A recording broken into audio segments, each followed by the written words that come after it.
எல்லாருக்கும் வணக்கம். இந்த கதையை எழுதி உங்களுக்கு சொல்லிட்டு இருக்க என்னுடைய பெயர் இந்து. எல்லாரும் நல்ல உடல் நலத்துடனும் மனமகிழ்ச்சியுடனும் இருக்கணும். வாங்க நம்ம சிந்தனை பெட்டகத்துல புதுசா ஒரு காதல் கதை பார்க்கலாம். நாம இனிமேல் பார்க்க போற காதல் கதையினுடைய பெயர் நறுமுகையின் நயவன். இந்த கதையில வரக்கூடிய பெயர், கதாபாத்திரம், நிகழ்வு, இந்த கதையில வரக்கூடிய இடம், பொருள் எல்லாமே முழுக்க முழுக்க கற்பனையானது. நறுமுகையின் நயவன் கதையினுடைய சீசன் 1 முதல் பார்வையின் அர்த்தம். பரபரப்பா இயங்கிட்டு இருக்கக்கூடிய அந்த கம்பெனியில முக்கியமான போஸ்டிங்ல இருக்கிறா குரு. முக்கியமான போஸ்ட் அப்படின்னா போஸ்டிங்கோட பேர் சொல்லி ஆகணும் இல்லையா? ஹெச்ஆரா இருக்கிறான். அவன் தான் யார் வேலைக்கு வரணும், வேலையில் இருக்கிறவங்களுக்கு என்ன பண்ணணும் அப்படிங்கிறத குறிச்சு கொடுக்குறவன். படிச்சு முடிச்சு 5 வருஷம் முடிச்ச உடனே வேலைக்கு வந்தது இந்த கம்பெனிக்கு தான். அவனுடைய பொறுப்பு, அவன் நடந்துக்கிற விதம் எல்லாத்தையும் பிரகாரம் 5 வருஷத்துல வந்த சம்பளத்தை விட டபுள் மடங்கு அவனுக்கு சம்பளம். அவ்வளோ நம்பிக்கையானவன். குணத்துல மட்டுமா, பார்க்கறக்கும் அப்படிதான். நல்லா வாட்ட சாட்டமா, கரெக்டான ஹைட் அண்ட் வெயிட்ல, அதிகமான கலர்ன்னு சொல்ல முடியாது, அதுக்காக ரொம்ப கலர் கம்மின்னு சொல்ல முடியாது. பார்க்கறக்கு ரொம்ப லட்சணமா மாநிறமா இருக்கக்கூடியவன். பேச்சு, அவன் நடந்துக்கிற விதம் எல்லாமே மற்றவங்கள பார்த்த உடனே கவர்ந்து இழுக்கிற மாதிரி இருக்கும்.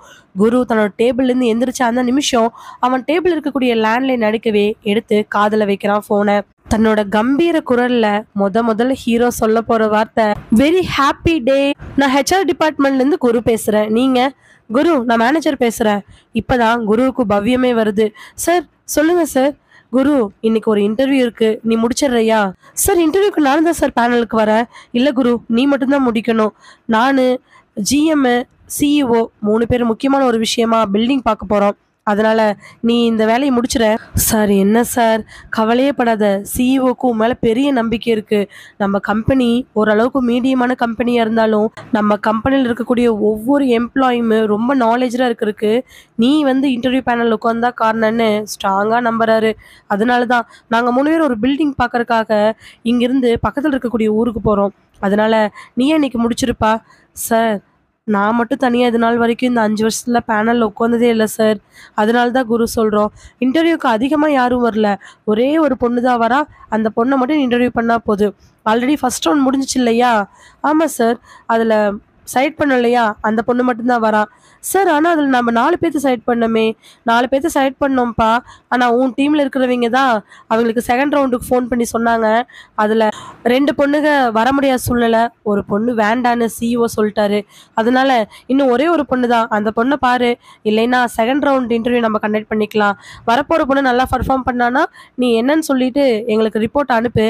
அப்புறமா நான் சிஇஓட்ட பேசிட்டு சொல்கிறேன். சொல்லிட்டு அவர் ஃபோனை வச்சதுக்கு அப்புறமா அவள் ரெடியாக இருக்கிறா. டக்குன்னு எந்திரிக்க ஹெச்ஆர் டிபார்ட்மெண்ட்டில் இருக்கக்கூடிய 2-3 பேர் என்ன அப்படிங்கிற மாதிரி குருவை பார்க்க குரு விஷயத்த சொல்கிறா. பரவாயில்லடா, ஒரு பொண்ணை இன்டர்வியூ எடுக்க போகிற, சூப்பர் போ. சும்மா போங்கடா நீங்கள் வேற. இன்டர்வியூக்காக வந்திருக்கக்கூடிய அந்த பொண்ணு அந்த ரூமில் உட்காந்துக்கிட்டு இருக்கிறா. கையில் பரபரப்பு. இன்ஜினியரிங்கில் சிவில் டிபார்ட்மெண்ட் முடிச்சுட்டு கன்ஸ்ட்ரக்ஷன் கம்பெனிக்கு மட்டும்தான் வேலைக்கு போவோன்னு அடம் பிடிச்சி தேடி கண்டுபிடிச்ச 6 மாதத்துக்கு அப்புறமா முதல்ல ஒரு இன்டர்வியூவில் செகண்ட் ரவுண்டுக்கு செலக்ட் ஆகிருக்கிறா யாழினி. சாமுத்திரிகா லட்சணம் கேள்விப்பட்டிருக்கீங்களா? அதுக்குமே யாழினிக்குமே அதிகமான வித்தியாசங்கள் இருக்காது. ஒரே ஒரு வித்தியாசம், சாமுத்திரிகா லட்சணத்தில் இருக்கிறத விட ஒரே ஒரு பூசல் மட்டும் பூசின மாதிரி இருப்பா. நல்லா பார்க்கறதுக்கு லட்சணமா கையெடுத்து கும்பிட்ற மாதிரி இருப்பா. சீவன தலை, போனிடெயில் போட்டிருக்க, சுடிதார் நல்லா அழகாக போட்டுக்கிட்டு, மஞ்சளும் மெரூன் கலரும் கலந்த அந்த காம்பினேஷனுக்கும் அவளுடைய அந்த சிவப்பான கலருக்குமே அப்படியே பார்க்கறக்கு அழகா இருக்கிறா. கையில் வாட்சு, இன்னொரு கையில் பிரேஸ்லெட்டு, கழுத்தில் ஒரு செயின், இதெல்லாம் அழகு சேர்த்தாலும் அவள் முகத்தில் இருக்கக்கூடிய படவடப்பு இன்னும் என்னமோ அவள் மூஞ்சிக்கு அதிகமான அழகை சேர்த்துது. அந்த இன்டர்வியூ ஹாலில் உட்காந்துட்டு இருக்க டக்குன்னு கதவை திறந்துட்டு குரு ஃபோன் பேசிக்கிட்டே உள்ளே என்ட்ராக அவளும் எந்திரிச்சு நிற்கிறா. இப்போ வரைக்கும் குருவும் யாழினியை பார்க்கல, யாழினியும் குருவை பார்க்கல. குரு ஃபோனை பேசிக்கிட்டே அந்த இன்டர்வியூ பிளேஸில் போய் உட்கார யாழினி அப்படியே குருவை பார்த்துக்கிட்டு அந்த டேபிளில் உட்கார்றா. 2 பேர்த்துக்கும் இது முதல் சந்திப்பு. ஆனால் என்னமோ மனசுக்குள்ள ஒரு பெரிய ஒரு உற்சாகம். யாழினியை பார்த்த அடுத்த நிமிஷம் குருவோட மனசுக்குள்ள அப்படி ஒரு உணர்வு. இது நாள் வரைக்கும் எத்தனையோ பொண்ணுகளை பார்த்துருக்குறோம். ஆனால் ஏன் இவளை பார்க்கும்போது மட்டும் மனசு ஏதோ ஒரு மாதிரி உணர்வை வெளிப்படுத்துது. இந்த வயிற்றுக்குள்ள பட்டாம்பூச்சி பறக்குதுன்னு சொல்கிறாங்களே, அது உடம்பு முழுக்க பறக்கிற மாதிரி இருக்கே. யாழினியும் குருவையே பார்க்குறா. எத்தனையோ பேர்த்து கூட படிச்சிருக்கோம். ஆனா இவன் மட்டும் ஏன் பார்த்த உடனே ஒரு பெரிய ஹீரோ மாரி எனக்கு தெரியிறான். ஓகே. உங்க பேர் என்ன? குரு வார்த்தையிலேயே உருகி போயிடுறா யாழினி. வார்த்தை மட்டுமா? அவனுடைய குரல் அப்படி இருக்கு. லவ் அட் ஃபர்ஸ்ட் சைட் அப்படின்னு கேள்விப்பட்டிருக்கேன். ஆனா இப்பதான் உணர்றேன். அப்பல்லாம் எல்லாரையும் கிண்டல் பண்ணிட்டு இருந்தேன். உணரும் பொழுதுதான் அதனுடைய உன்னதம் தெரியுதோ. 2 பேத்தோட மனசுக்குள்ளேயும் இந்த எண்ணம் இருக்குது. ஃபைல ஓப்பன் பண்ணி குடுக்க, அத பார்த்துட்டு Yazhini. Yes sir. Yazhini. Civil engineering இந்த இயர் தான் பாஸ்ட் அவுட் இல்லையா? ஆமா சார். பிளேஸ்மெண்ட்ஸ் எதுவும் வரல? பிளேஸ்மெண்ட்ஸ் வந்துச்சு சார். ஆனா ஏன் நீங்க செலக்ட் ஆகல? சார் அது வந்து ஓகே. அத விடுங்க. இதுக்கப்புறமா குரு கேள்விகள் கேட்க யாழினி பதில் சொல்லன்னு கிட்டத்தட்ட 1/2 மணி நேரம் செகண்ட் ரவுண்ட் போனதே அவங்களுக்கு தெரியல. யாழினிக்கான ஒரிஜினல் மார்க்கை போடுறான் குரு. அவளுடைய பர்ஃபார்மன்ஸ், அவ பேசு, அவளுக்கு இந்த ஃபீல்டில் இருக்கக்கூடிய நாலேஜுக்கு ஏற்ற மாதிரி மார்க் போடப்படுது. அவளுடைய ஒவ்வொரு வார்த்தைகளும் அவனுக்கு என்னன்னு தெரியல, கேட்டுக்கிட்டே இருக்கலாங்கள போல் இருக்குது. இன்டர்வியூ முடிஞ்சதுக்கு அப்புறமா ஓகே மிஸ் யாழினி, நாங்கள் இதை மேனேஜர், ஜிஎம் அப்புறம் சிஇஓக்கு அனுப்பணும். அவங்க என்ன சொல்கிறாங்கன்னு கேட்டு உங்களுக்கு நான் இன்ஃபார்ம் பண்ணுறேன். சரி சார். இப்போ நீங்கள் கிளம்பலாம். இப்போ நீங்கள் கிளம்பலாங்கிற வார்த்தையே ரொம்ப கடுமையாக தான் வாயிலிருந்து வருது. ச்சே, எதுக்காக இந்த பாலை போன மனசு இவளையே சுற்றிக்கிட்டு இருக்குது? ஏன் இவளை போக விடக்கூடாதுன்னு நம்ம மனசு தோணுது. ஆனால் இவ மேலே நம்ம இப்படி இருக்கிறது முட்டாள்தனம் தானே. டக்குன்னு ஒருத்தி பார்த்தேன். 1/2 மணி நேரம் தான் என் கூட இருந்தாலும் ஏன் மனசு இப்படி போட்டு அடிச்சுக்குது? அவனுக்கு இருக்கக்கூடிய உணர்வு ஃபைலை எடுத்து வச்சுக்கிட்டு போகிறவளுக்கும் இருக்குது. வெளியில் போய் ஆட்டோ ஏறி வீட்டுக்கு போகிற வரைக்கும் எங்கே பார்த்தாலும் குருவோட ஞாபகம். என்னமோ 3 மணி நேரம் தனக்கு பிடிச்ச ஹீரோவோட படத்தை பார்த்துட்டு அன்னைக்கு நைட்டு முச்சோடு ஹீரோவே நினச்சிட்டு இருப்போம் இல்லையா, அந்த மாதிரி இருக்குது. அன்னைக்கு வெள்ளிக்கிழமை, சனி ஞாயிறு எந்த பதிலும் வரல. பதில் வரும் அப்படிங்கிறத விட குருட்டிருந்து வருமா அப்படிங்கிறதான் யாழினிக்கு பெரிய கேள்விக்குறியா இருந்துச்சு. ஒவ்வொரு வாட்டியும் வீட்டில் ஃபோன் அடித்தாலும் சரி, இல்லை அம்மா அப்பா ஃபோன் அடித்தாலும் சரி, தான் ஃபோன் அடித்தாலும் சரி, அது ஒருவேளை அந்த கன்ஸ்ட்ரக்ஷன் கம்பெனிலேருந்து வந்துடக்கூடாதா? வேலை கிடைக்கலனா கூட வேறு எங்கேயாவது வேலைக்கு போயிடலாம் இல்லையா? ரொம்ப நாள் தேடிட்டு இருக்கிறோன்னு மாஸ்டர் டிகிரி போட்டுட்டு எம்இ படிச்சுட்டு போயிடலாம். ஆனால் குருட்டிருந்து ஃபோன் வரணுமே. அடி மனசுக்குள்ளே இருக்கக்கூடிய யாழினியினுடைய காதல் மனசாட்சி அவளை இப்படியே சுரண்டுது. திடீர்னு அவளுடைய இன்னொரு பக்கம் இருக்கக்கூடிய மனசாட்சி, பைத்தியக்காரி அடி நீ, ஒரு நாள் ஒருத்தனை 1/2 மணி நேரம் பார்த்துருக்க, என்னமோ அவனா இனிமேல் உன் வாழ்க்கை அப்படிங்கிற மாதிரி நினச்சிட்டு இருக்கிற. அவ யாரு, என்ன, எப்பேற்பட்டவ? முதல்ல அவனுக்கு கல்யாணம் ஆயிடுச்சான்னு உனக்கு தெரியுமா? ஒருவேளை கல்யாணம் ஆனவனா இருந்தானா நீ என்ன பண்ணுவ? லவ் ஃபெயிலியரா? அவளோட மனசு கேட்டதுமே சரிதானே. ஆனால் காதல் மனசாட்சி இல்லை இல்லை, அவனுக்கு கல்யாணம் ஆயிருக்கிறதுக்குலாம் வாய்ப்பே கிடையாது. அவன் பார்த்த பார்வையை பார்த்தா சச்ச, அவன் இன்னும் எதுவும் தப்பாக பேசலை. இப்படியே மனசு சண்டை போட்டுட்டு இருக்குது. திங்கக்கிழமைக்கு காலையில் எந்திரிச்சு எல்லாம் பண்ணிட்டு டிவி முன்னாடி உட்காந்துருக்கிறா யாழினி. காலையில் சாப்பாடு சாப்பிட்டு முடித்தவளுக்கு ஃபோனில் தான் கண் இருந்துச்சு. அன்னைக்குன்னு பார்த்து அவள் கும்பிட்ட சாமியெல்லாம் தொலை புரிஞ்சிச்சா என்னன்னு தெரியல. 11 மணி அப்படிங்கும் பொழுது யாழினியோடைய ஃபோனுக்கு அன்னோன் நம்பர்லேருந்து ஒரு கால் வருது. ஃபோனை எடுத்தவ படபடப்பாக உட்காந்துருக்கிறா. இது மட்டும் அந்த ஆஃபீஸ்லேருந்து இருக்கணும், அதுவும் அந்த ஹெச்ஆரே பேசணும் நினச்சிக்கிட்டு ஃபோன் எடுத்து காதில் வச்சவளுக்கு இன்னைக்கு நிஜமாலுமே லக்கி டே தான். ஹலோ. அதே குரல், அதே குரல், அதே வசீகரமான குரல். Hello Yazhini. Yes, RG construction HR Guru பேசுகிறேன். அவ்வளவுதான். யாழினியுடைய சந்தோஷத்துக்கு அளவே இல்லை. அப்படியே எந்திரிச்சு நின்றுட்டு சந்தோஷத்தை அப்படியே சிரிக்கிறா, சத்தம் வெளியில் வராமல். சொல்லுங்கள் சார், உங்களுடைய ரெஸ்யூம் அண்ட் உங்கள் பர்ஃபார்மன்ஸ் எல்லாத்தையுமே சிஇஓக்கு அனுப்பணும். 2 ரவுண்ட்லேயும் நீங்கள் நல்ல மார்க் எடுத்ததுக்குனால உங்களை வந்து ஜாயின் பண்ணிக்க சொன்னாங்க. இதை விட அவளுக்கு என்ன வேணும்? இல்லை, இதை விட குருவுக்கு தான் என்ன வேணும்? ஓகே சார், எப்போ ஜாயின் பண்ணணும்? நீங்கள் இமீடியட் ஜாயினிங்கு. ரெக்ரூட்மெண்ட் பண்ணதே எமர்ஜென்சி ஸ்டாஃப் தான் பண்ணணும். ஸோ நீங்கள் நாளைக்கு வந்து உங்களுடைய சர்டிஃபிகேட்ஸோட எங்களை பாருங்கள். Sir okay sir. ஹெச்ஆர் டிபார்ட்மெண்ட்டை பார்த்துட்டு அதுக்கப்புறமா தான் நீங்கள் மேனேஜர்ஸை பார்க்கணும். சரி சார், ஓகே. ஃபோனை வச்சிட்றான் குரு. ஃபோனை வச்ச குருவோட மனசுக்குள்ளே அப்படி ஒரு சந்தோஷம். யாழினியோட ரெஸ்யூம் செலக்ட் ஆகணும், அவளுடைய ஃபைனல் பர்ஃபார்மன்ஸை செலக்ட் ஆகி அவள் இங்கேயே ஜாயின் பண்ணணும்னு அவனும் தான் சேர்ந்து வேண்டியிருக்கிறான். யாழினி வேகமாக ஃபோன் எடுத்துக்கிட்டு கிச்சன் பக்கமாக ஓடி, அம்மா அம்மா என்னன்னு சொல்லு. அம்மா எனக்கு அந்த ஆர்ஜே கன்ஸ்ட்ரக்ஷன்ல வேலை கிடைச்சிருச்சுமா, நாளைக்கே வந்து ஜாயின் பண்ண சொல்றாங்க. அப்படியா, ரொம்ப சந்தோஷமா. அப்பாக்கு முதல்ல ஃபோன் பண்ணி சொல்லு. அப்பாக்கு ஃபோன் பண்ணி சொல்ல அப்படி இப்படின்னு ஒரே உற்சாகமா இருக்கிறா. ஆனா அவளுடைய உண்மையான உற்சாகத்துக்கு என்ன காரணம்னு அவளுக்கு மட்டும்தானே தெரியும். நைட்டு 8 மணிக்கு மொட்டை மாடியில நின்னுட்டு தன்னோட ஃப்ரெண்டு கிருத்திகாட்ட பேசிட்டு இருக்கிறா யாழினி. எல்லா விஷயத்தையும் சொல்லி முடிச்சதுக்கு அப்புறமா ஃபோன்ல அந்த பக்கம் இருக்கக்கூடிய கிருத்திகா, "ஏண்டி, இது என்னடி காமெடியா இருக்குது? காலேஜ்ல அத்தனை பேர் படிச்சாங்க, அப்பல்லாம் பறக்காத பட்டாம்பூச்சி 1/2 மணி நேரம் இன்டர்வியூல பறந்துருச்சா? தெரிலடி. ஆனா எனக்கு அவர ரொம்ப பிடிச்சிருக்குடி. பேரு குருவாமா. அன்னைக்கு கூட சொல்லி லைட்டா தான் ஞாபகம் இருந்துச்சு. இன்னைக்கு அவரு பேசும்பொழுது தாண்டி ஃபுல் நேம் எனக்கு தெரிஞ்சுச்சு. குருங்கிறதே ஃபுல் நேமாக்கும். தெரிலடி. ஏய் யாழினி, புதுசா ஒரு இடத்துக்கு வேலைக்கு போற. யாரு என்னன்னு தெரியாம இப்பவே ஆசைய வளர்த்தி சும்மா இருடி. எனக்கு என்னன்னு தெரிலடி. மனசுக்குள்ள அவர் மேல ஒரு ஈர்ப்பு வந்திருக்கு. இதுக்கு பேர் என்னவாடி இருக்கும்? ஆ 1/2 மணி நேரமா நீ என்ன புலம்புனியோ அதுவா தான் இருக்கும். நாளைக்கு ஜாயின் பண்ணிட்டு அப்புறமா முதல்ல கேள்வியா கல்யாணம் ஆயிடுச்சான்னு கேட்டு பார்த்துட்டு அப்புறம் வந்து ஃபோன் பண்ணு. ஏன்டி இப்படி சொல்ற? பைத்தியக்காரடி நீ. யாரோ ஒருத்தர் 1/2 மணி நேரம் பார்த்தியாம லவ் பண்றாளாமா. ஏன் நான் லவ்னு சொல்லல. அப்ப நீ பேசுறதுக்கு பேர் என்ன? முதல்ல அவ யாரு, என்ன பேக்ரவுண்ட், என்ன கல்யாணம் ஆயிடுச்சான்னு எல்லாமே செக் பண்ணிக்கோ. அப்புறமா வந்து பேசு. ஃபோனை வச்சு கிருத்திகா. ஆனா அவ சொல்றது சரிதானே. பார்த்த உடனே எப்படி முடிவு பண்றது? நைட்டெல்லாம் தூக்கம் வரவே இல்ல. அடுத்த நாள் காலையில வேகமா எந்திரிச்சு, தலைக்கு குளிச்சு, அவளோட ஃபேவரட் சுடிதார போட்டுக்கிட்டு, சாமி கும்பிட்டு, அம்மா செஞ்சு வச்ச ஸ்வீட்டு, பொங்கல், பூரி எல்லாத்தையும் சாப்பிட்டுட்டு 8 மணி அப்படிங்கும் பொழுது 9:30 மணி ஆஃபீஸ்க்கு வீட்டை விட்டு வெளியில வந்துடுறா. இங்கிருந்து ஒரு 1/2 மணி நேரம் டிராவல் தான். ஆனா 1.5 மணி நேரத்துக்கு முன்னாடி ஆஃபீஸ் போய் என்ன பண்ண போறோம்? யோசிச்சவ அப்படி இப்படின்னு அலைஞ்சிட்டு கரெக்டா 9:15 இருக்கும் பொழுது ஆஃபீஸ்க்கு போறா. அங்க போய் வெயிட்டர் ஹாலில் வெயிட் பண்ணிட்டு எல்லாரும் வந்ததுக்கப்புறம் 10 மணிக்கு ஹெச்ஆர் டிபார்ட்மெண்ட்டில் அசம்பிள் ஆனதும் ஹெச்ஆர் டிபார்ட்மெண்ட்டில் கொண்டு போய் ஃபைல் கொடுக்கலான்ட்டு அந்த டிபார்ட்மெண்ட்டை நோக்கி நடக்க ஆரம்பிக்கிறா. ஃபேவரட் சுடிதார். இன்னைக்கு ரொம்ப சிறப்பான நாள். நல்லா நீட்டாக வந்திருக்கோம். குருவை பார்க்க போகிறோன்னு மனசுக்குள்ள அப்படி ஒரு சந்தோஷம். வேக வேகமாக போய் ஹெச்ஆர் டிபார்ட்மெண்ட் இருக்கக்கூடிய அந்த ரூம் பக்கம் நின்றுட்டு எக்ஸ்கியூஸ் மீன்னு கேட்க உள்ளேருந்து ஒரு லேடியோட வாய்ஸ் கேட்குது. Yes come in.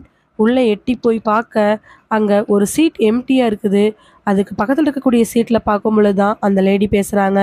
எஸ் மேம், நான் யாழினி. ஓ யாழினி, நியூவாக ஜாயின் பண்ணுறீங்களே?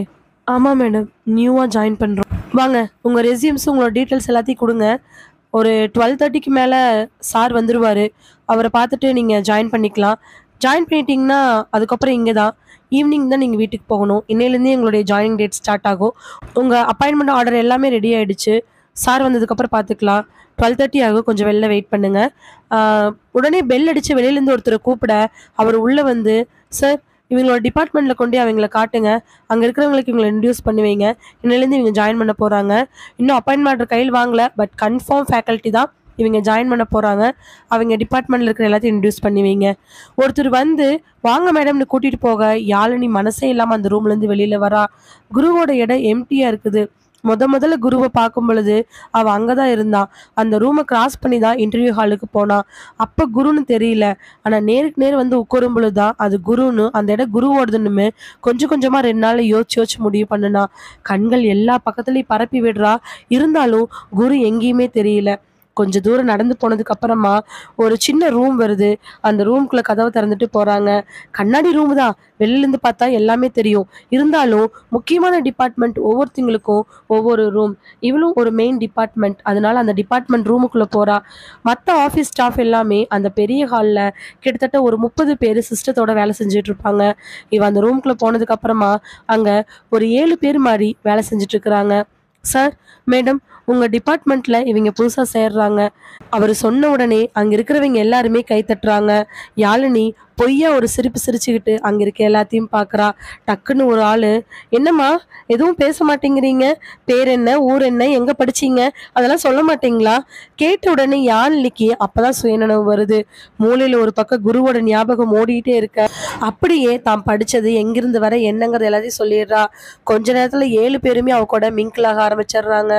அவங்க என்னென்ன பேச யாழினி சிரிச்சு பேசினாலும் குரு எங்கங்கிற கேள்விதான் இருக்குது.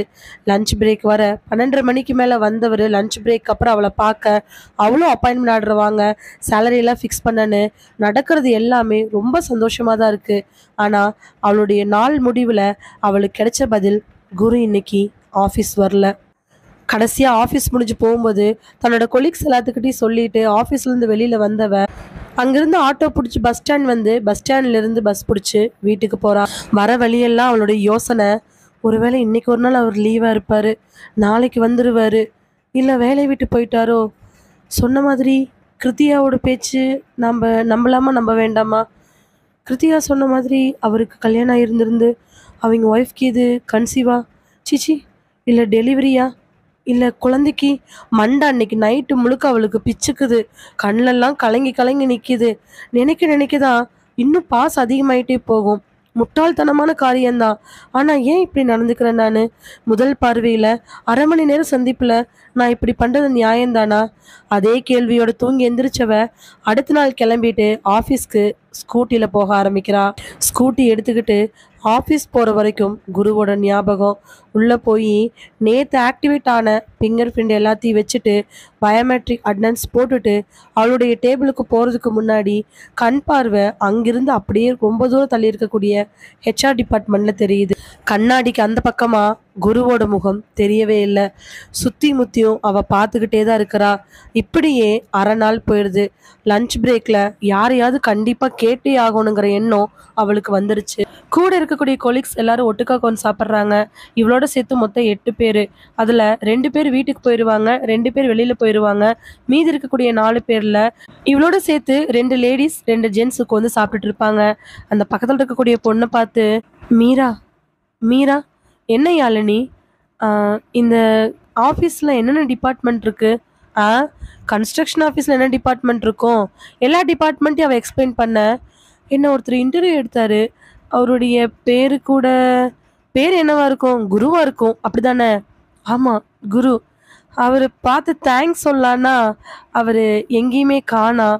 ஆனால் ஏன் என்னன்னு அவன் மீரா பதில் சொல்கிறதுக்கு முன்னாடியே டக்குன்னு அங்கே ஆப்போசிட்டில் கூடிய ஒரு ஜென்ஸ் ஒருத்தர், அவன் வரல, அவன் லீவு, என் ஃப்ரெண்டு தான் அவன். ஓ அப்படியா, என்ன காரணம்னு கேட்கறதுக்கு அவளுக்கு ஒரு தயக்கம். இப்படியே அந்த நாளும் போயிடுச்சு. யோசிச்சு அவளுக்கு மனசில் இருக்கக்கூடிய உணர்வை வெளிப்படுத்த முடியல. 2 நாள் கழிச்சு வியாழக்கிழமை அன்னைக்கு காலையில் ஸ்கூட்டியில் வந்து ஆஃபீஸில் பார்க்கிங்கில் போட்டுட்டு தன்னோட பேக்கெல்லாம் எடுத்துக்கிட்டு மீரா தலையை கீழே குமிஞ்சுக்கிட்டே போகிறா. என்னமோ யோசனை குரு மேலேயே இருந்தாலுமே வேற ஒரு ஒர்க் நினைக்க ஆரம்பிக்கிறா. தன்னோட கொடுத்த ஒர்க் ஃபைலை இன்னைக்கு எப்படியாவது கம்ப்ளீட் பண்ணணும்னு நினச்சிக்கிட்டு உள்ளே போனவ டக்குன்னு எங்கோ ஒரு பக்கம் மோதி அப்படியே நிமிர்றா. நிமிர்ந்து பார்க்கும் பொழுது அது குருவோட தலையில தான் மோதி இருக்கிறா. குருவோட தலையும் யாழினியோட தலையும் மோத யாழினி தலையை தேய்ச்சிக்கிட்டே குருவோட முகத்தை பார்க்க அவளுடைய மனசுக்குள்ள அப்படி ஒரு சந்தோஷம். சார் நீங்கள் ஹாய் யாழினி, ஜாயின் பண்ணிட்டீங்களா? ஜாயின் பண்ணிட்டேன் சார். சாரி சார், தெரியாமல் அடிச்சிருச்சு. இட்ஸ் ஓகே, உங்களுக்கு தானே வலிக்குது. சரி சார். அது சார் தயக்கமாக அவன் நிற்க குரு அதை புரிஞ்சுக்கிட்டு, அக்காவுக்கு மேரேஜ் செவ்வாய்க்கிழமை தான் முடிஞ்சிச்சு, அப்படி இப்படின்னு எல்லா வேலையும் முடிச்சுட்டு ஜாயின் பண்ணுறதுக்கு வியாழக்கிழமை ஆயிடுச்சு, ஓகேவா? குரு சொன்ன உடனே அவ கேட்ட கேள்வி மறைமுகமாகவும் இவன் சொன்ன பதில் மறைமுகமாகவும் 2 பேர்த்துக்குமே புரிஞ்சிருச்சு. அவ்வளவுதான். ஓகே சார் சொல்லிட்டு வேகமாக அங்கிருந்து தான் இடத்துக்கு போகிறா. இடத்துல போய் உட்கார்ந்தவளுக்கு சொல்ல முடியாத அளவுக்கு சந்தோஷம். அக்காவுக்கு தான் மேரேஜ் ஆயிருக்கு. அக்காவுக்கு மேரேஜ்க்கு முன்னாடி இவர் கண்டிப்பாக மேரேஜ் பண்ணியிருந்திருக்க மாட்டாங்க. மனசுக்குள்ளே இருக்கக்கூடிய சந்தோஷத்துக்கு அளவே இல்லையா. அன்னைக்கு அங்கே போக இங்கே போகன்னு எண்ணி எண்ணி எப்படியுமே ஒரு 10-12 வாட்டி குருவை பார்த்துருப்பா. அதில் அவனும் கூட ஒரு 8 வாட்டிக்கு மேலே பார்த்துருப்பான். அந்த ஒவ்வொரு பார்வையிலையுமே சாதாரண சிரிப்பு விட 2 பேர்த்துக்குள்ளேயுமே ஏதோ ஒரு ஈர்ப்பு இருக்கிறது 2 பேர்த்துக்குமே தெரியுது. அக்காவுக்கு கல்யாணமானா தம்பிக்கு முன்னாடி கல்யாணம் இருக்கா நீ நினைக்கிறியா என்ன?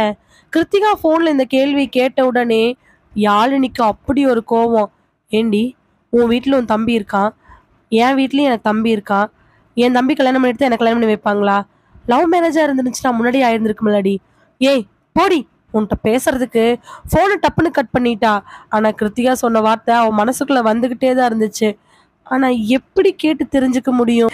ஏற்கனவே அப்படி இப்படின்னு அடிச்சு புடிச்சு குருவோட நம்பரை இந்த ஒரு வார காலத்துல அவ வாங்கி வச்சிருக்கிறா. கம்முன்னு நாமளே ஃபர்ஸ்ட் மெசேஜ் பண்ணிடுவோமா? இல்ல இல்ல, வேண்டாம் வேண்டாம், அது தப்பா போயிடும். ஆனா இவ சொன்ன மாதிரி இப்போ குருவுக்கு கல்யாணம் ஆயிடுச்சா இல்லையான்னு அவளுக்கு தெரியணும் இல்லையா? அடுத்த நாள் ஆஃபீஸ் போய் வேலைகளை பார்த்துட்டு இருக்க தன்னோட கொலீக்ஸ் எல்லாத்துக்கிட்டையும் பேச்சு கொடுக்க ஆரம்பிக்கிறா. மீரா, மீரா, என்னடி? பக்கத்துல இருக்கக்கூடிய மீராவும் யாழினியும் இப்போ ஓரளவுக்கு இல்லை, நல்லாவே ஃப்ரெண்ட்ஸ் ஆயிட்டாங்க. என்ன வேணாலும் பேசலாம், ஏது வேணாலும் பேசலாங்கிற நிலைமையினுடைய ஃபர்ஸ்ட் ஸ்டேஜ். நான் ஒன்று கேட்கட்டுமா? என்னடி? ஆம், குரு இருக்கார்ல, ஹெச்ஆர். ஆமாம், அவருக்கு கல்யாணம் ஆயிடுச்சா? ஆ, மேடம் ஜாயின் பண்ணி ஒரு வாரம் ஆக போகுது. ஆனால் வந்ததுலேருந்து குருவை பற்றியே கேட்டுட்டு இருக்கீங்களே, என்ன காரணம்? சேச்சே, அவர் தாண்டி என்னை ஃபைனல் இன்டர்வியூ எடுத்தாரு. அவர்னால தான் எனக்கு இந்த வேலை கிடைச்சிச்சு. அவர்னாலேனா பணம் கொடுத்து வாங்கினியா? ஏய் இல்லடி, அது வந்து இப்போ உனக்கு என்ன தெரியணும்? குருக்கு கல்யாணம் ஆச்சான்னு தெரியணும், அப்படிதானே? ஆயிடுச்சு. என்னடி சொல்ற? அவங்க அக்காவுக்கே இப்போதான் ஆயிருக்கு. லவ் மேரேஜ்டி. ஓடி போய் கல்யாணம் பண்ணிக்கிட்டாரு. அவங்க ஒய்ஃப் கன்சீவாக இருக்காங்க. 7 months. இப்போ கூட ரீசெண்டாக வளகாப்புக்கு போயிட்டு வந்தோம். அப்படி சொன்ன அடுத்த நிமிஷம் அவளோட கண்ணெல்லாம் கலங்க ஆரம்பிச்சிருச்சு. கையெல்லாம் படபடக்க ஆரம்பிச்சிருச்சு. லவ் ஃபெயிலியர்னா இப்படிதான் இருக்குமோங்கிற எண்ணம் கூட அவ மனசுக்குள்ள ஒரு அரை நிமிஷத்துல வந்துட்டு போயிடுச்சு. மீரா உடனே, ஏய் இங்க பாரு, சும்மா சொன்னேன். என்ன சொல்ற மீரா? அவருக்கு இன்னும் கல்யாணம்லாம் ஒன்றும் ஆகலை. அவருக்கு ஒரு அக்கா, ஒரு தங்கச்சி. இப்பதான் அக்கா கல்யாணம் பண்ணியிருக்கிறாரு. அக்கா கல்யாணம் பண்ண உடனே தங்கச்சிக்கு பண்ணிட்டு அவருக்கு பண்ணிக்குவாரு சொல்லிட்டு அவர் திரும்பி வேலையை பார்க்க போக இருந்தாலும் மனசுக்குள்ள ஒரு எண்ணம். மீரா, சத்தியமா சொல்றேன்டி, இந்த கம்பெனி மேல சத்தியமா சொல்றேன்டி, இன்னும் குருவுக்கு கல்யாணம் ஆகல. அப்புறம் இன்னொரு அடிஷ்னலான விஷயம், குருவுக்கு லவ்வரும் கிடையாது. ஆஃபீஸ்ல 2-3 பேர் பிராக்கெட் போட்டு பார்த்தாங்க, முடியாதுன்னு சொல்லிட்டாரு. நீ வேணா ட்ரை பண்ணு. அவ சொன்ன உடனே இவளுக்கு மனசு நிம்மதியாகுது. அதுக்கப்புறமா குருவை பார்க்கறக்காக எந்திரிச்சு போயிடுறா. இதே மாதிரி குரு அவளை பார்க்க, அவ குருவை பார்க்கன்னு மாறி மாறி நாட்கள் ஓடிக்கிட்டே இருக்குது. ஒரு பெண்ணுக்கு முதல்ல காதல் வர்றது அப்படி ஒன்றும் தவறான விஷயமே இல்லை இல்லை. இருந்தாலும் குருவுக்கு என் மேல லவ் அட் ஃபர்ஸ்ட் சைட் தான். ஆனால் குரு என்னை பார்க்குற பார்வை எல்லாமே ரொம்ப அழகா, நான் அவரை பார்க்குற மாதிரி தானே இருக்குது. இதே கேள்வியோட 2 மாசத்தை கடந்துடுறாங்க. மீரா கிட்ட கூட இந்த விஷயத்த போட்டு டப்புன்னு உடைச்சிட்றா. இப்போதைக்கு யாழ்னியோட கதையை தெரிஞ்சவங்க, இல்லை யாழ்னியினுடைய அழகான காதல் கதையை தெரிஞ்சவங்க மீராவும் கிருத்திகாவும் மட்டும்தான். அப்பப்போ வரக்கூடிய கேள்விகள் என்னமோ மனசை காயப்படுத்தினாலும் அதெல்லாம் இருக்காதடி. குரு கிட்ட நீ சொல்லி பாருடி, அவருக்கு ஒருவேளை என்ன இருந்துச்சுன்னா அப்படின்னு. மீராவும், ஆமாண்டி, நீ நினைக்கிறது சரிதான், அவர் என்ன ஏதுன்னு தெரியல, அவருக்கு ஒருவேளை உன்னை பிடிக்கலன்னா நீ ரொம்ப ஏமாந்து போயிருவேலன்னு கிருத்திகாவும் 2 பக்கத்துக்கு மத்தளத்தில் அடிக்கிற மாதிரி அட்வைஸ் பண்ணிக்கிட்டே இருக்கிறாங்க. சொல்லிடலாமா வேண்டாமா? ஒருத்தி சொல்லுன்னு டார்ச்சர் பண்ணுறா, ஒருத்தி அவருடைய மனசு தெரிஞ்சுக்காம சொல்லாதேன்னு சொல்கிறா. ரெண்டுமே சரிதான்னு தெரியுதுன்னு இன்னொரு 2 மாதம் ஓடிடுது. ஒரு நாள் ஞாயிற்றுக்கிழமை அன்னைக்கு காலையில் தூங்கி எந்திரிச்சு வெளியில வரா. காலைல எந்திரிச்ச உடனே ஃபோன் எடுத்து பார்க்குற மெசேஜ் குருட்டிருந்து வந்திருக்குதான்னு. ஏன்னா இந்த 4 மாச காலத்துல அப்பப்போ குருட்டிருந்து குட் மார்னிங் வரும், இல்லை பொங்கல் வாழ்த்து, தீபாவளி வாழ்த்துன்னு ஏதாவது ஒரு ஃபங்க்ஷன் வாழ்த்து வந்துக்கிட்டு தான் இருக்கும். ஃபோனை எடுத்து பார்த்தவளுக்கு குருட்டிருந்து எந்த குட் மார்னிங்கும் வரல. எல்லாரும் இருக்கக்கூடிய காமன் குரூப்லேயுமே குரு எந்த மெசேஜும் பண்ணல. குருவோட டிபி மட்டும் ஒருக்கா எடுத்து பார்த்துட்டு ஃபோனை வச்சுட்டு ரெஸ்ட் ரூம்லாம் போயிட்டு வெளியில வரா. வந்து பார்க்கும் பொழுது ஹாலில் அவளுடைய அக்கா மாமனார் உட்காந்துட்டு இருக்கிறாரு. அக்கானா சொந்த அக்கா இல்லை, ஏன்னா யாழ்னிக்கு ஒரு தம்பி மட்டும்தான். அக்கானா அப்பாவோட அண்ணன் பொண்ணு, அவளுடைய சொந்த பெரியப்பா பொண்ணுனுடைய மாமனார் உட்காந்துருக்கிறாரு. வாங்க மாமா சொல்லிட்டு கிச்சனுக்கு போயிடுறா. காஃபி ஆல்ரெடி அவர் குடிச்சு டம்ளரை வைக்க அவள் அதை பார்த்து சிரிச்சுட்டு தான் காஃபி வாங்கறக்கா கிச்சனுக்கு போனவ அங்கே ஏற்கனவே அம்மா டிஃபனுக்கு இட்லி ஊற்றிட்டு தேங்காய் சட்னி தக்காளி குழம்பு வச்சுட்டு இருக்க. எட்டி பார்த்து, காஃபி எங்கம்மா? அங்கே வச்சிருக்கேன் பாரு, எடுத்து ஊற்றி குடி, ஆறி போயிருக்குமே, இப்போ தாண்டி மாமாவுக்கு வச்ச. என்னம்மா அக்கா வராம, அத்தை மாமா யாருமே வராம இவரு மட்டும் வந்திருக்கிறாரு? அவர் போனதுக்கப்புறம் அப்பா சொல்லுவார். வந்தவரு ஏதோ ஒரு மஞ்சள் கலர் பைய அவர்கிட்ட குடுத்துட்டு, அதுக்கு பதிலா ஏதோ ஒரு மஞ்சள் கலர் பைய வாங்கிட்டு 3 இட்லி, வெண்பொங்கல், வடை, சாம்பார், தக்காளி குழம்பு, தேங்காய் சட்னின்னு வயிறு ஃபுல்லா சாப்பிட்டுட்டு, போம்போது கூட ஒரு ஃபில்டர் காஃபி ஒண்ண குடிச்சுக்கிட்டு 12 மணிக்கு மேல கிளம்பி போறாரு. சமையல் கட்டுல மதியம் சமையல் பண்ணிட்டு இருக்கிற அம்மாட்ட போயி, "எதுக்கும்மா வந்தாரு? என்ன விஷயம்?" எதுவுமே சொல்லாம போறாரு. "அதிசயமா இருக்கு. அக்கா கல்யாணம் ஆகி கிட்டத்தட்ட 9 வருஷத்துக்கு மேல ஆச்சு. இவரு தனியா வந்ததே இல்லையே! என்னவா?" "அது ஒண்ணும் இல்லடி. உங்க அக்காவோட கொழுந்தனார் இருக்கார்ல." "யார் கேட்குற?" "அதான்டி, அந்த கார் கம்பெனி வச்சிருக்கிறாங்கல்ல." "ஆமா. அவருக்கு என்ன?" "அவர் வீட்லேருந்து உன்னை பொண்ணு கேட்குறாங்களாமா. அந்த விஷயமா அப்பா பார்க்க வந்துட்டு போயிருக்கிறாங்க." அம்மா சொன்ன உடனே அவளுக்கு நாடி நரம்பெல்லாம் துடிக்க ஆரம்பிச்சிருச்சு.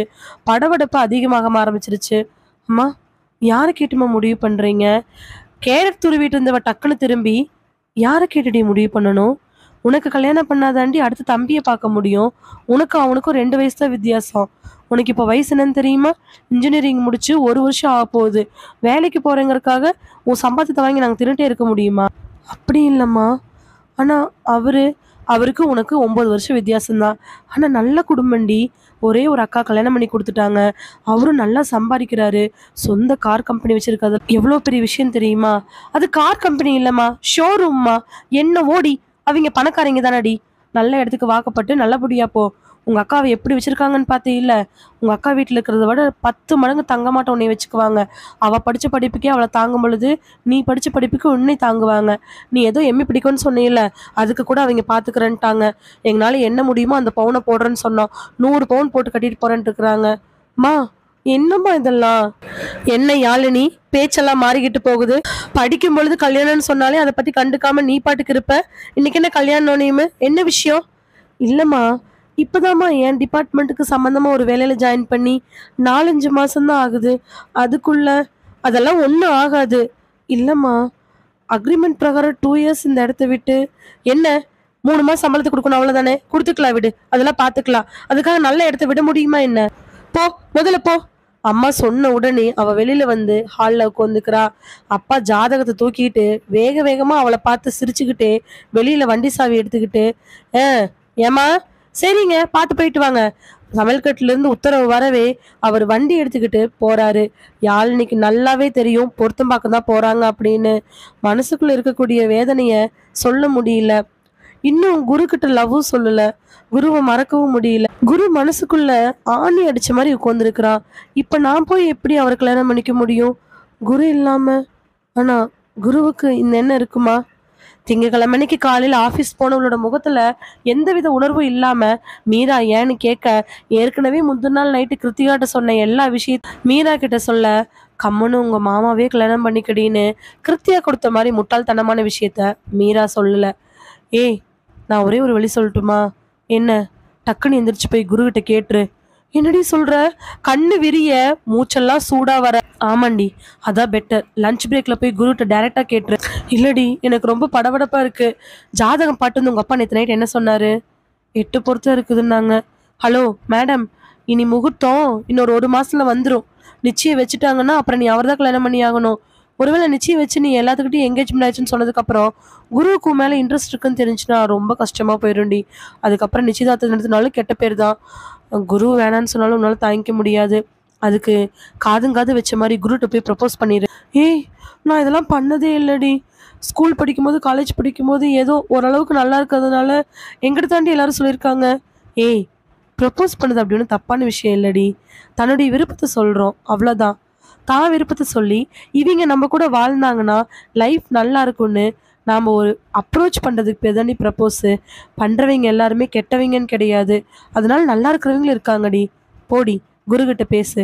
மீராவோட ரொம்ப நேரம் பிரைன் வாஷ், இடையில கிருத்தியாவுக்கு ஃபோன் பண்ணி பேசுனது எல்லாம் சேர்ந்து அவளுக்குள்ள ஒரு தைரியம் வருது. இன்னைக்கு குருகிட்ட கேட்டுற வேண்டியதுதான். இந்த 5 மாச காலத்துல குருகிட்ட பேசின வார்த்தைகள் ரொம்ப கம்மி. பார்த்து பார்த்து சிரிச்சது, அப்பப்ப பார்க்கறது, குரு அடிக்கடி இவங்க டிபார்ட்மெண்ட் சைடு வர்றது, இவ அடிக்கடி அவங்க டிபார்ட்மெண்ட் சைடு போறது தான் இருக்கே தவிர, இது நாள் வரைக்கும் நான் உன்னை காதலிக்கிறேன், நீ என்ன காதலிக்கிற அப்படிங்கிற மாதிரி எண்ணங்கள் 2 பேருமே எதுலையுமே பரிமாறினது கிடையாது. வாட்ஸ்அப்ல நார்மல் மெசேஜ் கால் கூட அஃபிஷியலா இல்ல ஏதாவது ஃபங்க்ஷனா இல்ல என்னைக்காவது ஒரு நாள் தான் குரு பண்ணியிருக்காரு. அதுவுமே இவ பண்ணதில்ல. இருந்தாலும் பரவாயில்ல, மீரா சொன்ன மாதிரி ஒரு முயற்சி செஞ்சு பார்க்க வேண்டியதுதான். ஒருவேளை நாளைக்கு என்கேஜ்மெண்ட் ஆனதுக்கப்புறம் குருவுக்கு நம்ம மேலே இன்ட்ரெஸ்ட் இருக்க தெரிஞ்சு நிச்சயதார்த்தையும் நிறுத்த முடியாமல் குருவையும் கல்யாணம் பண்ணிக்க முடியாமல் திணறி போனால் என்ன பண்ணுறதுன்னு முடிவெடுத்து தான் ஒட்டுமொத்த தைரியத்தையும் திரட்டிக்கிட்டு குருகிட்ட கேட்கலான்னு முடிவு பண்ணுறா.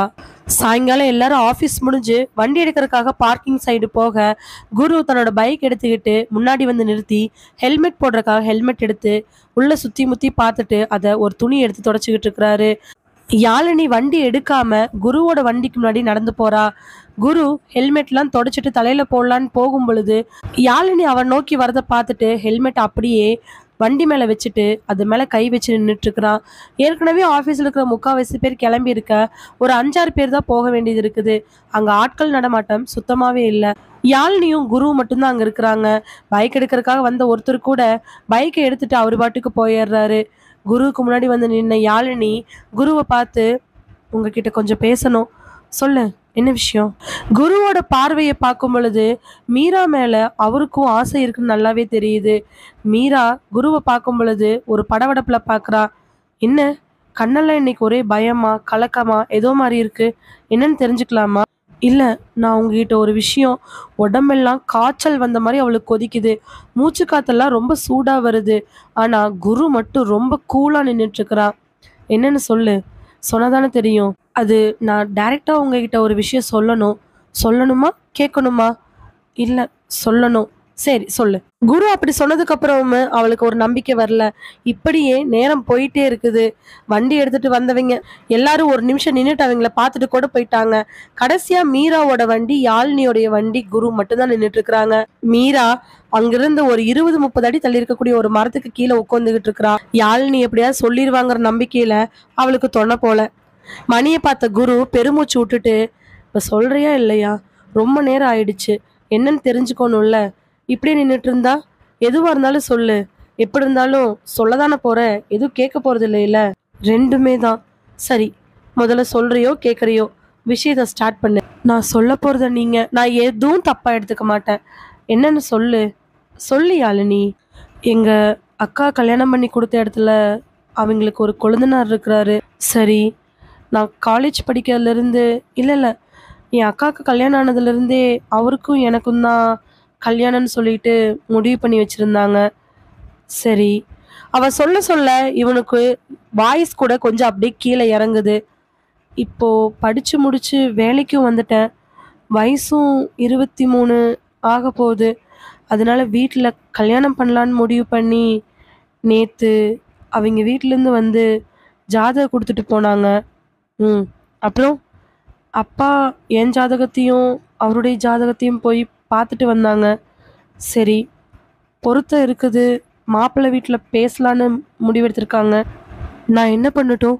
டக்குன்னு கேட்ட உடனே அதை பார்த்துட்டு குரு, என் ஃபோன் நம்பர் கொடு உங்கள் அப்பாட்ட. புரியல. உங்கள் அப்பா கிட்ட போய் என்னுடைய ஃபோன் நம்பர் கொடுத்து, இவர் பேர் குரு, உங்ககிட்ட கொஞ்சம் பேசணும்னு சொன்னாருன்னு கொடு. ஆனால் அப்பா எதுக்குன்னு கேட்டார்னா, யாழினி, உங்கள் அப்பா இனிமேல் உன் கல்யாண ஆயத்தை எடுத்தார் அப்படின்னா நீ என் நம்பரை கொடுத்து ஒரு நிமிஷம் இவர்கிட்ட பேசுன்னு சொல்லு. அதுக்கப்புறம் முடிவு அவரே மாற்றிக்குவார். யாழினிக்கு புரிஞ்சிச்சு புரியல, ஆனால் ஒரே குழப்பமாக இருக்குது. ஆனால் யாழினியை வெச்சக்கண்ணு வாங்காமல் பார்த்துட்ருக்குறான் குரு. அவன் என்ன சொல்ல வரா? ஒருவேளை நாம் இந்த கல்யாணத்தை நிறுத்துங்கன்னு இவன்கிட்ட ஹெல்ப் கேட்குறேன்னு நினச்சிக்கிறானா? இல்லை, என்கிட்ட பேச சொல்லு, நான் உன்னை கல்யாணம் பண்ணிக்கிறேன்னு சொல்றேன்னு சொன்னானா? ஒண்ணுமே புரியாம குருவை பார்க்க பின்னாடி திரும்பி மீராவை பார்க்கன்னு இருக்க. மீரா அந்த இடத்துல அவ பாட்டுக்கு உட்காந்துக்கிட்டு இருக்கிறா. மறுபடியும் குருவை பார்த்த யாழினி, எங்க அப்பா கிட்ட அப்படி கொடுத்தா நீங்க என்ன சொல்லுவீங்க? உங்க அப்பாட்ட தானே சொல்லணும், உன்கிட்ட சொல்லணுங்கிற அவசியம்லாம் இல்லையில்ல. அதுக்கப்புறமா அவ மூச்சை இழுத்து ஒரு பெருமைச்சு விட்டுட்டு கண்ணை இறுக்கி மூடி முழிச்சவ கண்ணில் லைட்டா கண்ணீர் துளி வந்திருக்க. என்ன சொல்கிறீங்கன்னு டைரெக்டாகவே சொல்லிடுங்க. நான் எந்த அர்த்தத்தில் கேட்குறேன்னு உங்களுக்கு நல்லாவே தெரியும். நீங்கள் எந்த அர்த்தத்தில் கேட்குறீங்கன்னு என்னால் புரிஞ்சுக்க முடியல. எனக்கு எதுவாக இருந்தாலும் டைரெக்டாகவே சொல்லிடுங்க. லவ் அட் ஃபர்ஸ்ட் சைடில் உனக்கு நம்பிக்கை இருக்குதா? குரு இந்த கேள்வி கேட்ட உடனே அவள் குருவோட கண்ணை வெச்சக்கண்ணு வாங்காமல் பார்க்குறா. லவ் அட் ஃபர்ஸ்ட் சைடில் உனக்கு ஏதாவது நம்பிக்கை இருக்குதா? எனக்கு நம்பிக்கை. ஒருவேளை உனக்கு நம்பிக்கை இல்லைன்னா இனிமேல் நம்பிக்கை வச்சுக்கோ. ஏன்னா நம்மளோடது லவ் அட் ஃபர்ஸ்ட் சைட். அவன் சொன்ன உடனே இவளுடைய சந்தோஷத்துக்கு அளவே இல்லை. அப்போது என்ன மாதிரி உங்களுக்கும்? ஆமாம், உனக்கு வந்துச்சான்னு எனக்கு தெரியாது. ஆனா உன்னை பார்த்த உடனே எனக்கு உன் மேல லவ் வந்துடுச்சு. சரியான நேரத்துல சொல்லலான்னு இருந்தேன். ஆனா நீயே சொல்ல வேண்டிய சூழ்நிலைக்கு வந்துருச்சு. உங்க அப்பா இனிமேல் உன் கல்யாண ஆயத்தை பத்தி பேசினாருன்னா என் நம்பரை கொடு. நான் உங்க அப்பாட்ட பேசிக்கிறேன். என்ன தவிர உன்னை வேற யாரும் கல்யாணம் பண்ணிக்க மாட்டாங்க. கல்யாணம் பண்ணிக்க விடவும் மாட்டேன். அவ சொன்ன உடனே வெக்கத்துல அவ சிரிச்சுக்கிட்டு அப்படியே தலையை கீழே குமிறா. குருவும் வெச்சக்கண்ணு வாங்காம யாழினி அப்படியே பார்த்துக்கிட்டு இருக்கிறான். அந்த இடமே அவங்க 2 பேர்த்துக்கும் அவ்வளோ அழகா தெரியுது. மேல படுற காத்து 2 பேர்த்துக்கும் அவ்வளோ சுகமா உடம்பு முழுவதும் ஜில்லுன்னு ஏற்படுத்துது. முதல் பார்வையில வரக்கூடிய காதல் எந்த அளவுக்கு உன்னதமானதுன்னு அந்த நொடி 2 பேரும் புரிஞ்சுக்கிட்டாங்க. முதல் பார்வையினுடைய அர்த்தம் 2 பேர்த்துக்கும் ஒரு இதத்தை கொடுத்துச்சு. 2 பேர்த்தோட கண்ணில் வரக்கூடிய காதல் அவங்க 2 பேர்த்தையும் அப்படியே தித்திப்புல லயக்க செய்யுது. மாலை நேரம் அன்பானவங்க பக்கத்தில் இருந்தாங்கன்னா அது எவ்வளோ சுகமாக இருக்கும். அதுவும் அவங்களும் நம்ம மேலே அன்பா இருக்காங்கன்னு தெரிஞ்ச உடனே அந்த சந்தோஷத்துக்கு அளவு ஏதாவது இருக்கா என்ன? இந்த கதையினுடைய முதல் எபிசோட் ஆல்ரெடி நம்ம சேனல்ல இருக்கு. இது ஒரு கண்டினியூவான லவ் ஸ்டோரி.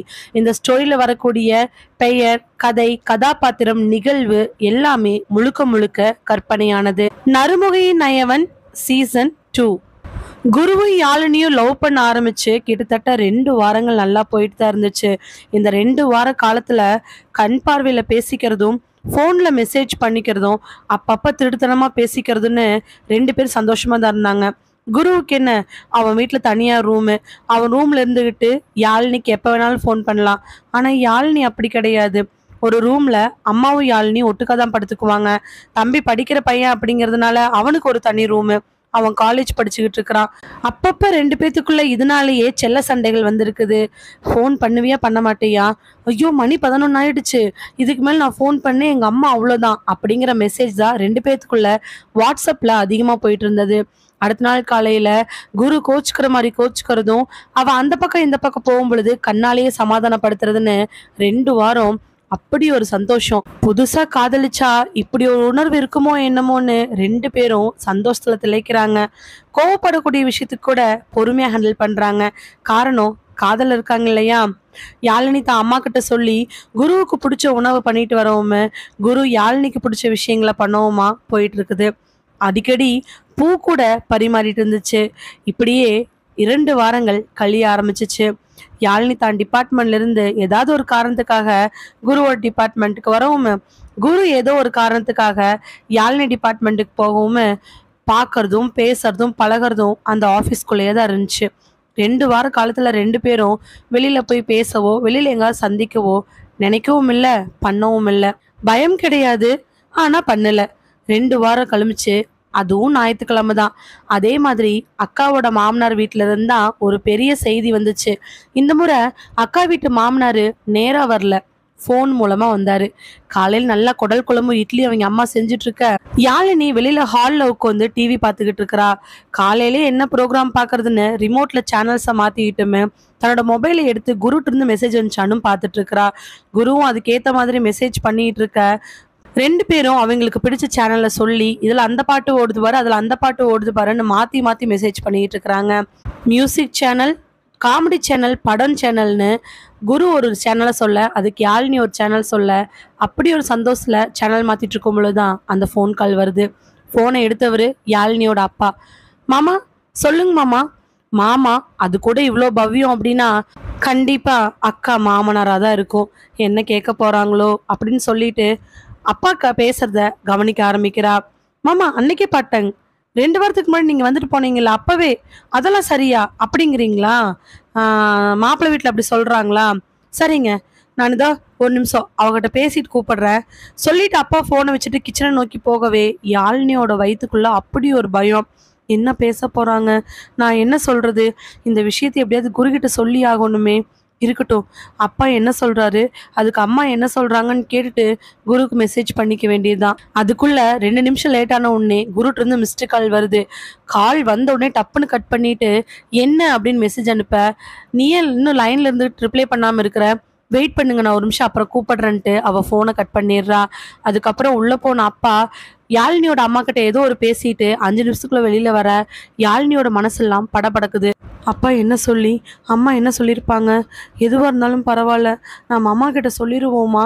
அம்மா கிட்ட சொல்லிடுவோன்னு தைரியத்துக்கு காரணம் யாழினியோட அம்மா அப்படி ரொம்ப சாது, நல்ல கை நிறைய சம்பாதிக்கிறவங்க தான். பேங்க்ல ஆபீஸரா இருக்காங்க. அப்பா லோக்கல்ல ஓரளவுக்கு பெருசு இல்லாம சின்னதும் இல்லாம ஒரு துணி கடை வச்சுக்கிட்டு இருக்கிறாரு. அம்மா அப்பா 2 பேர்த்தோட வருமானம் ஒண்ணுதான். அம்மா அதிகமா சம்பாதிச்சாலும் அப்பா கையில கொடுத்தா செலவு பண்ணுவாங்க. இது இப்ப இருந்து இல்ல, சின்ன வயசுல இருந்தே அவ பார்த்ததுதான். அம்மா எந்த ஒரு விஷயத்தையுமே நிறுத்தி நிதானமா யோசிச்சு பிள்ளைகளுக்கு கடைசியில என்ன நல்லதுன்னு தெளிவா புரிஞ்சுக்கிட்டு அதுக்கப்புறமா நடக்கிறவங்க. அதனாலதான் என்னமோ யாழினிக்கு இந்த விஷயத்துலயுமே அம்மா கிட்ட சொல்லுவோங்கிற தைரியம் வந்திருக்கு. படிச்சு முடிச்சு கை நிறைய சம்பாதிக்கிறவங்க விருப்பத்தை சொன்னாங்கன்னா கண்டிப்பா ஒத்துக்குவாங்க. அதுக்கு இன்னொரு காரணம், கல்யாணம் பண்ணிக்க போறதா சொல்றவருமே படிச்சு முடிச்சு நல்லா கை நிறைய சம்பாதிச்சிட்டு இருக்கிறவரு. அப்பா வெளியில போனதுல இருந்து 10 நிமிஷத்துக்கு மேல யோசிச்சவ டக்குன்னு கிச்சனுக்குள்ள போறா. அவ அம்மா அங்க ரொம்ப வேக வேகமா இட்லி எடுத்து ஹாட் பாக்ஸ்ல போட்டுட்டு இருக்கிறாங்க. யாழினி, என்னடி கிச்சன் பக்கம் வந்திருக்க? என்ன விஷயம்? மா, உங்ககிட்ட ஒண்ணு பேசணுமா. தோ குடல் குழம்பு ரெடி ஆயிட்டே இருக்குது, இட்லி சாப்பிடுவீங்களாமா? வெயிட் பண்ணு. தம்பி என்ன பண்ணிட்டு இருக்கிறான்? தூங்கிட்டு இருக்கிறாம்மா. அவனுக்கு வேற வேலையே இல்லை. இந்த தூக்கத்தை விட்டா அவனுக்கு என்ன தெரியுமோ? ஒரு காலேஜ் படிக்கிற பையன் மாதிரியே நடந்துக்கிறான். போய் எழுப்பு போ. அம்மா, நான் உங்கள்கிட்ட ஒரு முக்கியமான விஷயம் பேசணும்மா. என்ன பெரிய மனுஷன் நான் பேசிட்டு இருக்க? என்னன்னு சொல்லு. இல்லம்மா, அப்பா இப்போ என்ன வந்து உங்கள்கிட்ட பேசிட்டு போனாரு. அதுவா? அதான் உன் அக்காவோட கொழுந்தனார் இருக்கார்ல, அவர் வீட்டில் ஜாதகம் பார்த்தாங்களாமா. ரொம்ப பொருத்தம் இருக்காமா. 2 பேர் நல்லா இருப்பீங்கன்னு சொல்றாங்க. அப்பா செய்யலான்னு யோசிக்கிறாரு. அம்மா, எனக்கு விருப்பம் இருக்கான்னு பொண்ணு அப்படி சொன்ன உடனே டக்குன்னு குழம்ப சிம்ல வச்சுட்டு திரும்பி பார்க்குறாங்க யாழினியோட அம்மா. என்ன சொல்ற? ஆமாம்மா, எனக்கு அக்காவோட கொழுந்தனார் கல்யாணம் பண்ணிக்கிறதுல விருப்பம் இல்லைம்மா.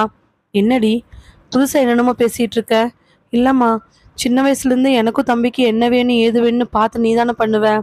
அதனால தாம்மா உன்னை கேட்குறேன். எங்கள் ஆஃபீஸில் ஒருத்தருக்கு என்னை பிடிச்சிருக்கு, எனக்கும் அவரை பிடிச்சிருக்கு. நான் நல்லா இருக்கணும்னா அவரை கல்யாணம் பண்ணிட்டா தாம்மா நல்லா இருப்பேன். யாழினிக்கு வார்த்தைகள் வரவும் இல்லை, அதுக்குன்னு சொல்லாமல் இருக்கவும் முடியல. தலையில இடியை தூக்கி போட்ட மாதிரி யாழினியோட அம்மா அப்படியே நின்றுட்டு இருக்கிறாங்க. என்னது, அம்மா கிட்ட காதல சொல்லியிருக்கிறா, ஆனா அம்மா அதட்டவும் இல்லை உதைக்கவும் இல்லை. ஆமாங்க, யாழினியோட அம்மா அவ்வளோ சாதுதான். கத்தி மட்டும் என்ன பிரயோஜனம்? பிள்ளைக்கு விருப்பம் வந்துடுச்சு, என்ன பண்ண முடியும்? அடுத்து கணவரை கேட்டுதான் முடிவெடுக்க முடியும். என்னதான் நிறைய சம்பாரிச்சாலும் வீட்டுல கணவருடைய பேச்சுக்கு மரியாதை கொடுக்குறவங்க. அதுக்காக கணவருக்கு அடங்கி போறீங்கன்னு சொல்ல முடியாது. 2 பேருமே டிஸ்கஸ் பண்ணி முடிவெடுக்கிறவங்க. இப்ப யாழினியோட அம்மாக்கு இருக்கக்கூடிய ஒரே ஒரு கேள்வி, இந்த விஷயத்த யாழினியோட அப்பா கிட்ட எப்படி சொல்லுவேன், யாழினி தம்பி கிட்ட எப்படி சொல்லுவேன்? ஏன்னா யாழினிக்கு தம்பி அடுத்து பிறந்தானே தவிர அவனுடைய நடவடிக்கைகள் எல்லாமே அண்ணனுக்கு இணையாதான் இருக்கும். கிச்சன்ல அம்மா கிட்ட சொன்னவ வேக வேகமா வெளியில கிளம்பி வந்து போன் எடுத்துக்கிட்டு மொட்டை மாடிக்கு ஓடி போயிடுறா. அங்க போய் நின்னுகிட்டு ஃபோன் பண்ணி பாக்குறா. அப்பா வண்டி எடுத்துட்டு வெளியில போன தெரிஞ்சுக்கிட்டு தான் இவ்வளோ தைரியம். 3 வாட்டி ஃபோன் பண்ணதுக்கு அப்புறமா குரு ஃபோன் அட்டன் பண்றா. என்ன மேடம், அதிசயமா இருக்கு, சண்டே அன்னைக்கு கால் பண்ணிருக்கீங்க. நான் என் அம்மா கிட்ட விஷயத்த சொல்லிட்டேன். 1 நிமிஷம் சைலண்ட் ஆனவன், சூப்பர் போ, நீங்க இப்ப வீட்டுல சொல்ல போறீங்க? சொல்றேன், கண்டிப்பா சொல்றேன். விளையாடாதீங்க குரு, நான் வீட்டுல அம்மா கிட்ட சொல்லிட்டேன். எங்க அம்மா கண்டிப்பா எங்க அப்பா கிட்ட சொல்லிடுவாங்க. வீட்டுல என்ன நடக்க போகுதுன்னு தெரிஞ்சாலே எனக்கு பயமா இருக்குது. உங்களுக்கு என் அப்பாவோட என் தம்பி பத்தி உங்களுக்கு தெரியாது. அவன் உண்டு இல்லைன்னு பண்ணிடுவான். சின்ன பையன் என்ன பண்ணுவான்? அவன் ஒன்றும் சின்ன பையன் கிடையாது. எனக்கும் அவனுக்கும் 3 வயசு தான் வித்தியாசம். அவன் நடந்துக்கிறது எல்லாமே என் அண்ணன் மாதிரி தான் நடந்துக்குவான். இங்க பாருங்க குரு, நான் என் வீட்டில் சொல்லிட்டேன். இனி நடக்க போறத நாம தான் ஃபேஸ் பண்ணி ஆகணும். நீங்க உங்க வீட்டில் சொல்றதுதான் நல்லது, மறந்துடாதீங்க.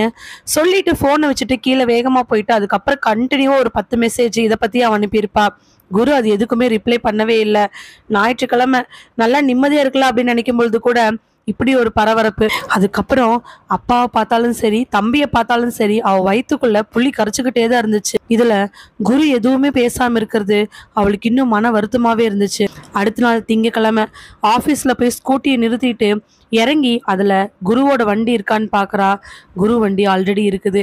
அங்க ஸ்டாண்ட்லயே நின்னுகிட்டு குருவுக்கு கால் பண்ணி, எங்க இருக்கீங்க?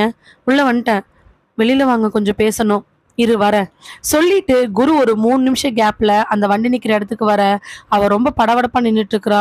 வீட்டுல பேசுனீங்களா? யாழினி, வீட்டில் கண்டிப்பாக பேசுகிறேன்டா. என்ன கண்டிப்பாக பேசுகிறேன்டாங்கிறீங்க? நான் வீட்டில் எப்படி தெரியுமா பட்டுன்னு உடச்சிட்டேன்? என் அம்மா கிட்ட சொல்லிட்டேன். கண்டிப்பாக என் அம்மா எங்கள் அப்பாட்ட சொல்லுவாங்க. உங்கள் அப்பா கிட்ட சொல்கிறது நமக்கு நல்லது தான். ஆனால் நான் என் அம்மா கிட்ட சொல்கிறதுக்கு எனக்கு ஒரு சூழ்நிலை வேணும். சூழ்நிலையா? எனக்கு என்கேஜ்மெண்ட் வரைக்கும் பேச்சு போனங்காட்டி தான் என்னால் முடியலன்னு சொல்லிட்டு என் அம்மா கிட்ட நான் எல்லாத்தையும் சொல்லிட்டேன். என் அப்பா இன்னும் ஒரு வாரத்துக்குள்ள மாப்பிள்ளை வீடு வந்து பார்ப்பாங்க போவாங்கன்னு முடிவெடுப்பாரு. அதனால எங்க அம்மா இன்னைக்கு கண்டிப்பா என் அப்பா கிட்ட நைட்டு பேசுவாங்க. அதுக்கப்புறம் வீட்டில் என்ன நடக்குதுன்னு நினைச்சாலும் எனக்கு பயமா இருக்கு. நீங்க என்ன சாதாரணமா? யாழினி, கண்டிப்பா நான் எங்க அம்மாட்ட பேசுறேன். கொஞ்சம் அமைதியா இரு. என்ன குரு, கல்யாணம் ஆயினத்தை பேசணும்னு சொல்லும் பொழுது கோவப்படுறீங்க? 2 வாரம் தானே நம்மளுடைய லவ்வுக்கு இவ்வளோ பவரு. ஏய், என்ன ஆனாலும் நான் தான் உன்னை கல்யாணம் பண்ணிக்குவேன். நீ தான் என் பொண்டாட்டி. இந்த உலகமே தலகலா நின்னாலும் உன்னை தவிர வேற எந்த பொண்ணையும் நான் நினச்சி கூட பார்க்க மாட்டேன். நீ அதே அளவுக்கு ஸ்ட்ராங்காக இருந்தீன்னு எனக்கு அது போதும். நான் ஸ்ட்ராங்காக இருக்குங்காட்டி தான் குரு என் வீட்டில் சொல்லிட்டேன். நீங்கள் உங்கள் வீட்டில் சொல்கிற தவிர வேற வழி கிடையாது. சொல்லிட்டு அவள் பேக் எடுத்துகிட்டு வேகமாக போக குரு யாழினியே பார்க்குறா. அவள் சொல்கிறது நியாயம்தான். அவள் வீட்டில் சொல்லிட்டா. ஆனால் குருனால் அப்படி சொல்ல முடியாது. குருவோட அம்மாவும் அப்பாவும் அப்படி. குருவோட அம்மாவுக்கு பிடிவாத குணம் அதிகம். அவங்க சொன்னதுதான் நடக்கணும். வீட்டில் அவங்க அப்பா கூட அவங்க சொல்றதுக்கு ஏற்ற மாதிரி தான் நடந்துக்கணும். வீட்டில் எந்த முடிவு எடுத்தாலும் டிஸ்கஸ் பண்ணுவாங்களே தவிர கடைசி முடிவு குருவோட அம்மாவோடதா தான் இருக்கும். இப்பதான் அக்கா கல்யாணம் முடிஞ்சிருக்குது, உடனே எனக்கு கல்யாணம் பண்ணி வைங்கன்னு போய் கேட்டோம்னா அதுக்கப்புறம் இருக்கக்கூடிய தங்கச்சியை நினைச்சு நிச்சயமா ஒரு முட்டுக்கட்டை போடுவாங்க. இதுல இன்னொரு முக்கியமான விஷயம், லவ் மேரேஜ் அப்படின்னா எந்த அம்மா, அதுவும் பிடிவாதம் பிடிச்ச எந்த அம்மா தான் ஏத்துக்குவாங்க? இருதலை கொம்பு இருக்கக்கூடிய எறும்பு மாதிரி அவனால இங்கேயும் போக முடியல அங்கேயும் போக முடியல. 2 பக்கம் திணறிட்டு இருக்கிறான். இருந்தாலும் யாழினி பாவம் தானே. அன்னைக்கு சாயங்காலம் 5 மணி அப்படிங்கும் பொழுது யாழினியோட அப்பாவோட துணி கடைக்கு போறாங்க யாழினியோட அம்மா. யாழினி அம்மா வரதை பார்த்துட்டு, ஏய் என்ன இவ்வளோ நேரமா வந்துட்ட? வழக்கமா 7 மணிக்கு தான் வருவ, வீட்டுக்கு போவ, கடைக்குல வந்திருக்க, என்னது? உங்ககிட்ட கொஞ்சம் பேசணுங்க. என்ன புதுசா என்னமோ பேசணும்னு சொல்ற? கொஞ்சம் தனியா பேசணும். தனியா தன்னுடைய ரூமுக்கு மட்டும் கூட்டிட்டு போய் யாழினியோட அப்பா அவங்க அம்மாவை பார்த்து, என்ன இத்தனை வருஷ வாழ்க்கையில நான் உங்ககிட்ட எனக்குன்னு ஏதாவது கேட்டிருக்கிறேனா? யோசிச்சு பார்த்தா அப்படி எதுவுமே இல்லை. சேலை வாங்கி கொடுங்க, துணி வாங்கி கொடுங்க, நகை வாங்கி கொடுங்க, எனக்காக இதை பண்ணுங்கன்னு எதுவுமே கேட்டது கிடையாது. அந்த உண்மையை யாழினியோட அப்பா ஏத்துக்குதான் செய்யணும். தான் சம்பாரிச்சு கொண்டாந்து வீட்டுக்கு கொடுத்து தான் வீட்டுக்காரருடைய கடை, தன்னுடைய குடும்பம் முன்னேறணும், தான் பசங்களை நல்லா படிக்க வைக்கணும்னு அந்த வீட்டுக்காக ரொம்ப உழைச்சிருக்கிறாங்க. இந்த கேள்விக்கு யாரா இருந்தாலும் அவங்களுடைய வாழ்க்கையை பத்தி தெரிஞ்சிச்சுன்னா இல்லைன்னு பதில் தான் சொல்லுவாங்க. இல்லம்மா, உனக்குன்னு நீ எதுவுமே கேட்டதில்ல, இப்ப என்ன வேணும்? எனக்காக நான் உங்ககிட்ட ஒன்று கேட்கணுங்க. என்ன? யாழினிக்கு நம்ம சம்மந்தி வீட்டில் அவங்கள கல்யாணம் பண்ணிக்கிறதுல இஷ்டம் இல்லைங்க. என்ன சொல்ல வர? ஆமாங்க, உங்கள் அண்ணன் பொண்ணோட கொழுந்தினாரு யாழினிக்கு வேண்டாங்க. பைத்தியக்காரியாடி, எல்லா விசேஷத்துக்கு வந்து வந்து முன்னாடி நின்றுருக்குறாங்க. பிள்ளைய பிடிச்சு போச்சுன்னு பிள்ளை படிக்கலேருந்து கேட்டுக்கிட்டு இருக்கிறாங்க. இப்போ என்ன காரணம் வேண்டாங்கிற? என்ன சொன்னா அவ வேற ஒரு பையனை விரும்புவா போல. சொன்ன உடனே டப்புன்னு சேர்ல இருந்து எந்திரிச்சவரு அரைஞ்ச பல்லுகள் கழுண்டு போயிடும். ஆயாளு மகள் என்ன நினைச்சிட்டு இருக்கிறீங்க? உன் பிள்ளை யாராவது லவ் பண்ணுவான்னு சொல்லுவா, நான் கட்டி வைக்கணுமா? அவ என்ன ஏது எதுன்னு தெரியாம எப்படி கட்டி வைக்கிறது? பொறுமையா இருங்க, நான் பொறுமையா தானே பேசிக்கிட்டு இருக்கிறேன். நம்மளுக்கு நம்மளோட சந்தோஷத்தோட பிள்ளைகளோட சந்தோஷம் தாங்க ரொம்ப முக்கியம். இல்ல இல்ல, இதெல்லாம் சரிப்பட்டு வராது. அவ வரட்டு சாயங்காலம் செவனி காட்டி 4 அரைஞ்சனா சரியா போயிடும். கோவப்படாதீங்க, நம்ம பிள்ளைங்க ரொம்ப முக்கியம் இல்லையா? அந்த பையன் யார் என்னன்னு விசாரிப்போம். நல்ல பையனா இருந்துச்சு அப்படின்னா அந்த பையனை கல்யாணம் பண்ணி கொடுப்போம். இல்லைன்னா நம்மளுக்கு ஏற்ற மாதிரி பிள்ளைய மாத்திக்கலாங்க. அதுக்கப்புறம் ஒரு 1/2 மணி நேரம் யாழினியோட அம்மாக்கும் அப்பாவுக்கும் நடந்த பெரிய வாக்குவாதத்தோட கடைசியில யாழினியோட அப்பா சேர்ல உட்காந்து பொறுமையா மூச்சுட்டு பக்கத்துல இருக்கக்கூடிய தண்ணியெல்லாம் எடுத்து குடிக்கிறாரு. அதுக்குள்ள அவருக்கு டென்ஷன் உச்சிக்கு போயிடுச்சு. இங்க பாரு, உன் புள்ள யாரை லவ் பண்ணுறாலும் அந்த பையன் யார் என்னன்னு தரோவாக விசாரிப்பேன். அவன் நல்லவனாகவும் அவனோட குடும்பம் நல்ல குடும்பமாக இருந்தால் மட்டும்தான் இந்த பேச்சு நல்லபடியாக போகும். இல்லை அப்படின்னா உன் புள்ள எல்லாத்தையும் மறந்துட்டு நான் காமிக்கிற மாப்பிள்ளை கல்யாணம் பண்ணணும். என்ன புரியுதா?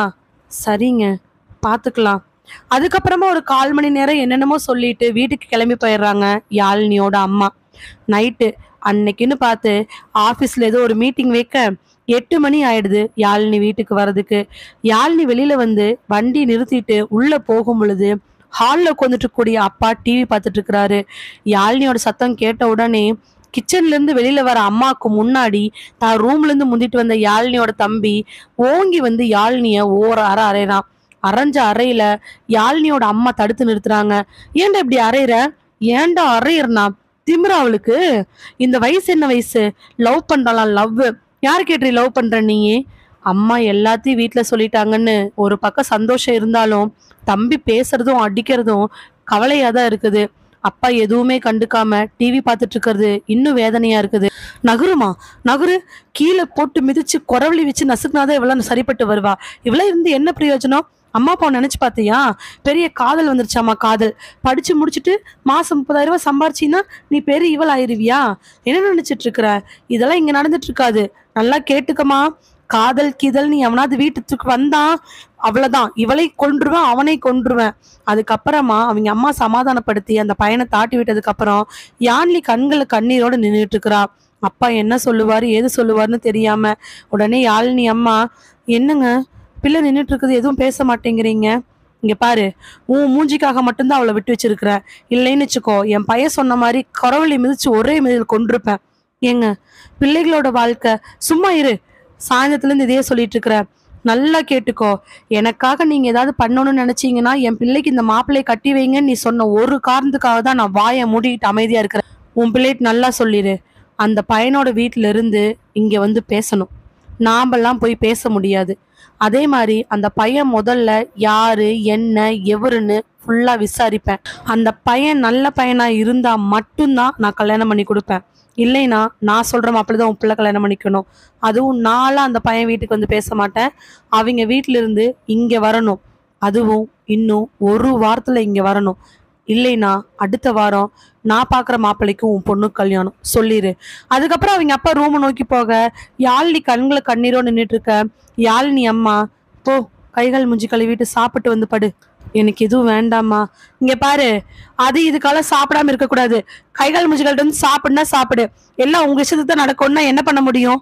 கத்திட்டு அம்மா கிச்சனுக்கு போகவே அவளுமே கண்ணை தொடச்சிக்கிட்டு ஏதோ எப்பவும் சாப்பிட்ற 3 இட்லிலேருந்து 1.5 இட்லியை குறைச்சி சாப்பிட்டுட்டு ரூமுக்கு போறா. அம்மா இருக்கிறாங்க, ஆனா எப்படி பேசுறது? குருவுக்கு நடந்த எல்லாத்தையுமே ஒரு பேராகிராஃபா மெசேஜ் அனுப்பி வைக்கிறா. குரு அதுக்கப்புறம் 2-3 வாட்டி கால் பண்ணியும் அட்டன் பண்ணவே இல்லை. சைலண்ட்ல போட்டுட்டு வர காலை கட் பண்ணி விட்டுக்கிட்டே இருக்கிறான். அம்மா பக்கத்துல இருக்கிறாங்க, பேச முடியாது அப்படின்னு சொல்லியுமே எந்த பிரயோஜனம் இல்லாம குருட்டு இருந்து கால் வந்துகிட்டே தான் இருக்குது. அம்மா பார்க்க போனை பார்க்கன்னு போனை சைலண்ட்ல போட்டு வைப்ரேஷன்ல எடுத்து விட்டுட்டு படுத்துக்கிறா. ஆனாலும் தூக்கம் வரல. என்ன நடக்க போகுது? நம்ம வீட்டுல இப்படி ஒரு சூழ்நிலை, குருவோட வீட்டுல வேற மாதிரியான சூழ்நிலை. அர்ஜுன் சொந்த தம்பி, காலேஜ் படிக்கிறான். இவளை விட 3 வருஷம் சின்ன பையன். ஆனா அவன் அடிச்ச அடி இன்னும் செவனில வலிச்சுக்கிட்டே தான் இருக்குது. என்ன பண்ண போறோம்? இப்படியே நினைச்சு அடுத்த நாள் காலையில ஆஃபீஸ்க்கும் கிளம்புறா. ஆஃபீஸ்க்கெல்லாம் கிளம்பி சாப்பிட்டு டிஃபன் பாக்ஸ் எடுத்ததுக்கு அப்புறமா அர்ஜுன் ஹாலில் உட்காந்து காலேஜுக்கு கிளம்பிட்டு சாப்பிட்டுட்டு இருக்கும் பொழுது அவங்க அம்மாவை பார்த்து, மா எதுக்குமா இவ்வளவு வேலைக்கு அனுப்புறீங்க? என்னடா உளர்ற? போது இவ வேலைக்கு போனது, கண்ட இடத்துக்கு போங்க இடத்துல கண்டதை பார்க்க தோணுது. டேய் அர்ஜுன், கம்மன் அதை நாங்கள் பெரியவங்க பேசிக்குவோம். மா அவ என் அக்கா, நான் கேட்டுதான் ஆகணும். அவ ஒன்றும் வேலைக்கு போக வேண்டாம், வேலையிலேருந்து நிற்க சொல்லு. கம்மன் இருடா அர்ஜுன். அவ சொல்லிட்டு வெளியில போகும் பொழுது எங்கேயாவது போய் கண்டதை பண்ணிட்டு வந்துடுறது. எவனாவது வீட்டு பக்கம் வந்தான் இவளையும் சேர்த்து அடிப்பா, அவனையும் அடிப்பேன். தம்பியோட வார்த்தைகள் காதுல விழுகவே வண்டி எடுத்துக்கிட்டு அவ வேலைக்கு போறா. வேலைக்கு போயிட்டு அன்னைக்கு முழுக்கதும் அவனை பார்க்கணும்னு குருவை நினைக்கவும் இல்லை, எதுவும் இல்லை. மதியம் லஞ்ச் பிரேக் வருது. லஞ்ச் பிரேக்கில் குரு கால் பண்ணி அவளை வெளியில் வர சொல்ல பைக் ஸ்டாண்டுக்கு வரா யாழினி. யாழினியோட கண்களில் கண்ணீர் வலிய, கன்னத்தில் எல்லா தழும்பும் இருக்குது. தம்பி விட்ட ஒரு அறை இன்னும் செவப்பா தெரிய. என்னாச்சு? ஏன் நேற்று நைட் நான் மெசேஜ் பண்ண எதுவுமே தெரியலையா? ஃபோன் பண்ண நீ எடுக்கவே இல்லை. நான் தான் எங்கள் அம்மா இருக்காங்கன்னு சொல்கிறேன்ல. திருட்டுத்தனமாக பண்ணக்கூடாதுன்னா நீங்கள் அதுக்கேற்ற மாதிரி நடந்துக்கணும். இப்போ எது கோவப்படுற யாழினி? எங்கள் வீட்டில் தெரிஞ்சிருச்சுங்க நான் லவ் பண்ணுறேன்னு. எங்கள் வீட்டில் நீங்கள் தான் பேசணும், பேசி தான் ஆகணும். அப்படி சொன்ன உடனே நேற்று நைட்டு நடந்தது எல்லாமே குருவுக்கு ஞாபகம் வருது. நைட்டு யாழினி பேசினதுக்கு அப்புறமா தான் அம்மா கிட்ட போறா குரு. அம்மா, என்ன குரு, என்னம்மா பண்ற? தோப்பா இருக்கிற பாத்திரத்தெல்லாம் கழுவி வச்சிட்டோம்னா நாளை காலைல வேலை மிச்சம்ல, அதான் கழுவிட்டு இருக்கிற. உங்கள்கிட்ட கொஞ்சம் பேசணுமா? வாப்பா. அம்மாவோட கிச்சனுக்கு பக்கத்துல இருக்கக்கூடிய ஒரு இடத்துல போய் ஏறி உட்காந்துக்கிட்டு அம்மா விளக்குறத பார்த்துக்கிட்டே, அம்மா எனக்கு உங்கள்கிட்ட ஒரு முக்கியமான விஷயம் பேசணும். என்னன்னு சொல்லு. எனக்கு ஒரு பொண்ண பிடிச்சிருக்குமா. குரு இப்படி சொன்ன உடனே குருவோட அம்மாவோட கண்கள்ல அப்படி ஒரு கோவம். என்னடா, என்ன ரொம்ப தைரியமா பேசிட்டு இருக்கிற? உனக்கு ஒரு பொண்ணு பிடிச்சிருக்குன்னா நான் கட்டி வச்சே ஆகணுமா? பொறுமையா கேளுமா. அவளும் நானும் ஒரே ஆஃபீஸில் தான் ஒர்க் பண்ணுறோம். எனக்கு அவளை பிடிச்சிருந்துச்சு, அவளுக்கு என்ன பிடிச்சிருக்குது. அவங்க அம்மா அப்பாட்ட அவள் பேசிட்டா. அதனால தான் நான் உங்ககிட்ட பேசுகிறேன். நீ இதில் நல்ல முடிவு தாம்மா எடுத்தாகணும். விருப்பம் இல்லாமல் என்னால் யாரையும் கட்டிக்க முடியாது. நான் லவ் பண்ணுற பொண்ணு தாம்மா என்னால் கட்டிக்க முடியும். ஓஹோ, இந்த அளவுக்கு சார் வந்துட்டீங்க. யாரோ ஒரு பொண்ணு லவ் பண்ணலாமா, இவனும் லவ் பண்ணானாமா? ஏன் அந்த பிள்ளைய அடக்கொடுக்கமா வளர்த்த மாட்டாங்களா? நான் தான் 2 பிள்ளை பெற்று வச்சிருக்கேன். உன் அக்காவுக்கு நம்ம அரேஞ்ச் மேரேஜ் தான் பண்ணி கொடுத்துருக்கோம் தெரியுமா? அதே மாதிரி உன் தங்கச்சிக்கு நாளைக்கு நம்ம அரேஞ்ச் மேரேஜ் தான் பண்ண போறோம். பொட்ட பிள்ளை வந்து லவ் சொன்னாலாமே இவன் சரின்னு சொன்னானா? அம்மா, 2 பேருமே தாம்மா சொன்னோம். நான் அந்த பொண்ணை லவ் பண்றேம்மா, அவ்வளோதான். இதே மாதிரி ஆர்கியூமெண்ட் 15 நிமிஷம் போக குருவோட அப்பா பின்னாடி வந்து என்னன்னு கேட்க விஷயத்தெல்லாம் சொல்றாங்க. அவர் வழக்கம் போல பொண்டாட்டிக்கு ஆமா சொல்லிட்டு கொஞ்ச நேரத்திலே அங்கிருந்து போயிடுறாரு. மா, என்னம்மா முடிவெடுத்து வச்சிருக்க? குரு, நல்லா கேளு. இதை பத்தி பேசுறதுக்கு எனக்கு இப்ப நேரம் கிடையாது. உன் அக்கா கல்யாணம் பண்ணி கொடுத்து இன்னும் 1 மாசம் கூட முழுசா முடியல. 10வது வரைக்கும் உனக்கு தங்கச்சி இருக்கா. உனக்கும் உன் அக்காவுக்கும் 2 வயசு வித்தியாசம் மாதிரி உனக்கும் உன் தங்கச்சிக்கு 2 வயசு தான் வித்தியாசம். இந்த காலகட்டத்துல அவளுக்கு கல்யாணம் பண்ணாம என்னால உனக்கு கல்யாணம் பண்ண முடியாது. வேணும்னா உன் தங்கச்சி படிச்சு முடிச்சு கல்யாணம் ஆகுற வரைக்கும் அவங்கள அமைதியா வெயிட் பண்ண சொல்லு. மா, அவங்க வீட்டுல சூழ்நிலை ரொம்ப மோசமா போயிட்டு இருக்குது. நல்லா கேளு குரு. உன் தங்கச்சி படிச்சு முடிக்கிறதுக்கு இன்னும் 2 வருஷம் ஆகும். அதுக்கப்புறம் மாப்பிள்ளை பார்த்து கட்டி வைக்கிறதுக்கு இன்னும் 1 வருஷம் ஆகும். அப்படியே இல்லைனாலும் ஒரு 2ல இருந்து 2.5 வருஷம் ஆகும். அது வரைக்கும் உன்னை லவ் பண்றேன்னு சொல்றாங்க இல்லையா, அந்த மேடமை கொஞ்சம் பொறுத்திருக்க சொல்லு. அப்படி இல்லைன்னா வீட்டுல பார்த்த மாப்பிள்ளையை கட்டிட்டு போக சொல்லு. என்னால் இப்போதைக்கு எதுவுமே முடியாது சொல்லிட்டு பைப்பை க்ளோஸ் பண்ணிட்டு அவங்க அம்மா அங்கிருந்து போயிடுறாங்க. இது எப்படி நான் யாழினி கிட்ட சொல்றது? அம்மா திட்டவட்டமா சொல்லி முடிச்ச ஒரு விஷயத்த யாழினி கிட்ட சொன்னோம்னா அவ பெரிய பிரச்சனை பண்ணிடுவா. ஆனா என்ன பண்ண முடியும்? யாழினி கண்ணை தொடச்சிக்கிட்டு, என்னமோ வீட்டில் கல்யாண நியாயம் பேசினா என் நம்பரு கூட அப்படி இப்படின்லாம் சொன்னீங்க. இன்னும் நீங்கள் எதுவுமே பேசாமல் இருக்கீங்க. எனக்கு எவ்வளோ கஷ்டமாக இருக்குன்னு உங்களுக்கு தெரியுமா? உங்கள் அம்மா கிட்ட பேசுனீங்களா? நான் பேசிட்டேன் யாழினி. விஷயம் என் அம்மா அப்பா தங்கச்சி அக்கா எல்லாருக்கும் தெரிஞ்சிருச்சு. உங்கள் வீட்டில் என்னங்க சொன்னாங்க? யாழினி, அது வந்து எதுவாக இருந்தாலும் வெளிப்படையாக பேசுங்க குரு.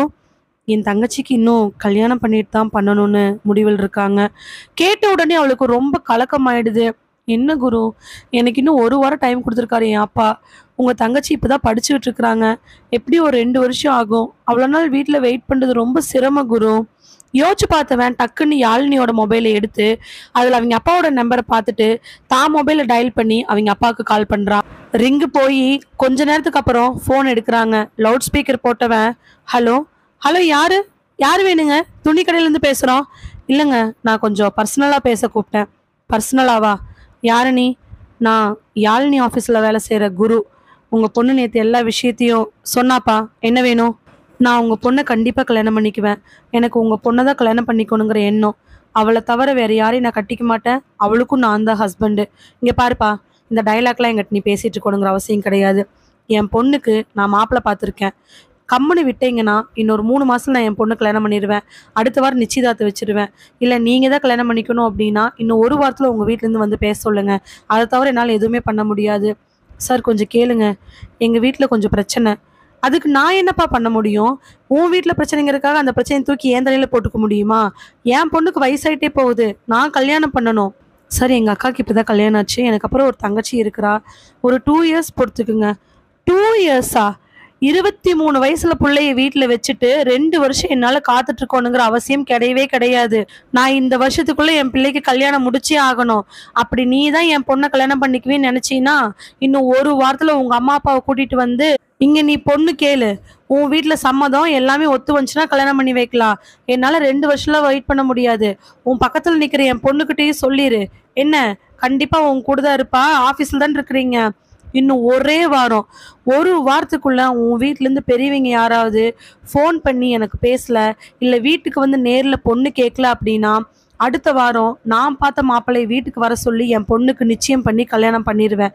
அதை எப்படி பண்ணணும் என்ன பண்ணணும்னு எனக்கு தெரியும். சும்மா ஃபோன் பண்ண வந்துட்டேன். கல்யாணம் பண்ணணும்னா பேரண்ட்ஸோட கூட்டிட்டு வா சொல்லிட்டு அவங்க அப்பா ஃபோனை வச்ச உடனே யாழினி ஏற்கனவே கண்ணில் கண்ணீரோட நிக்கிறவ இதெல்லாம் கேட்டுட்டு இன்னும் நடுக்கத்தில் நின்றுட்டு இருக்கிறா. என்ன குரு இதெல்லாம்? எங்க அப்பா இப்படி சொல்றாரு, உங்க அம்மா என்ன சொல்றாங்க? எங்க அம்மா தங்கச்சிக்கு இன்னும் 2 இயர்ஸ் ஆகணும் தான் சொல்றாங்க. ஒரே ஒரு முறை எனக்காக பேசி பாருங்க குரு. யாழினி, நேற்று நைட்டும் பேசிட்டேன், நீ காலையிலும் பேசிட்டேன். வேணும்னா நான் உன் அப்பாட்ட பேசுன மாதிரி நீ என் அம்மாட்ட பேசுறியா? ஒரு 1/4 மணி நேரம் டிஸ்கஷனுக்கு அப்புறமா குரு எவ்வளவோ பிரைன் வாஷ் பண்ணதுக்கு அப்புறம் யாழினி சரின்னு சொல்றா.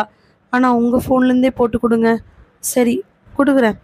ஃபோன் பண்ணி அம்மா கிட்ட லவுட் ஸ்பீக்கர் போட்டு பேச, அம்மா என்ன குரு, உன்கிட்ட யாழினி பேசணுமாமா. எதுவுமே பேசாம அமைதியா இருக்கிறாங்க.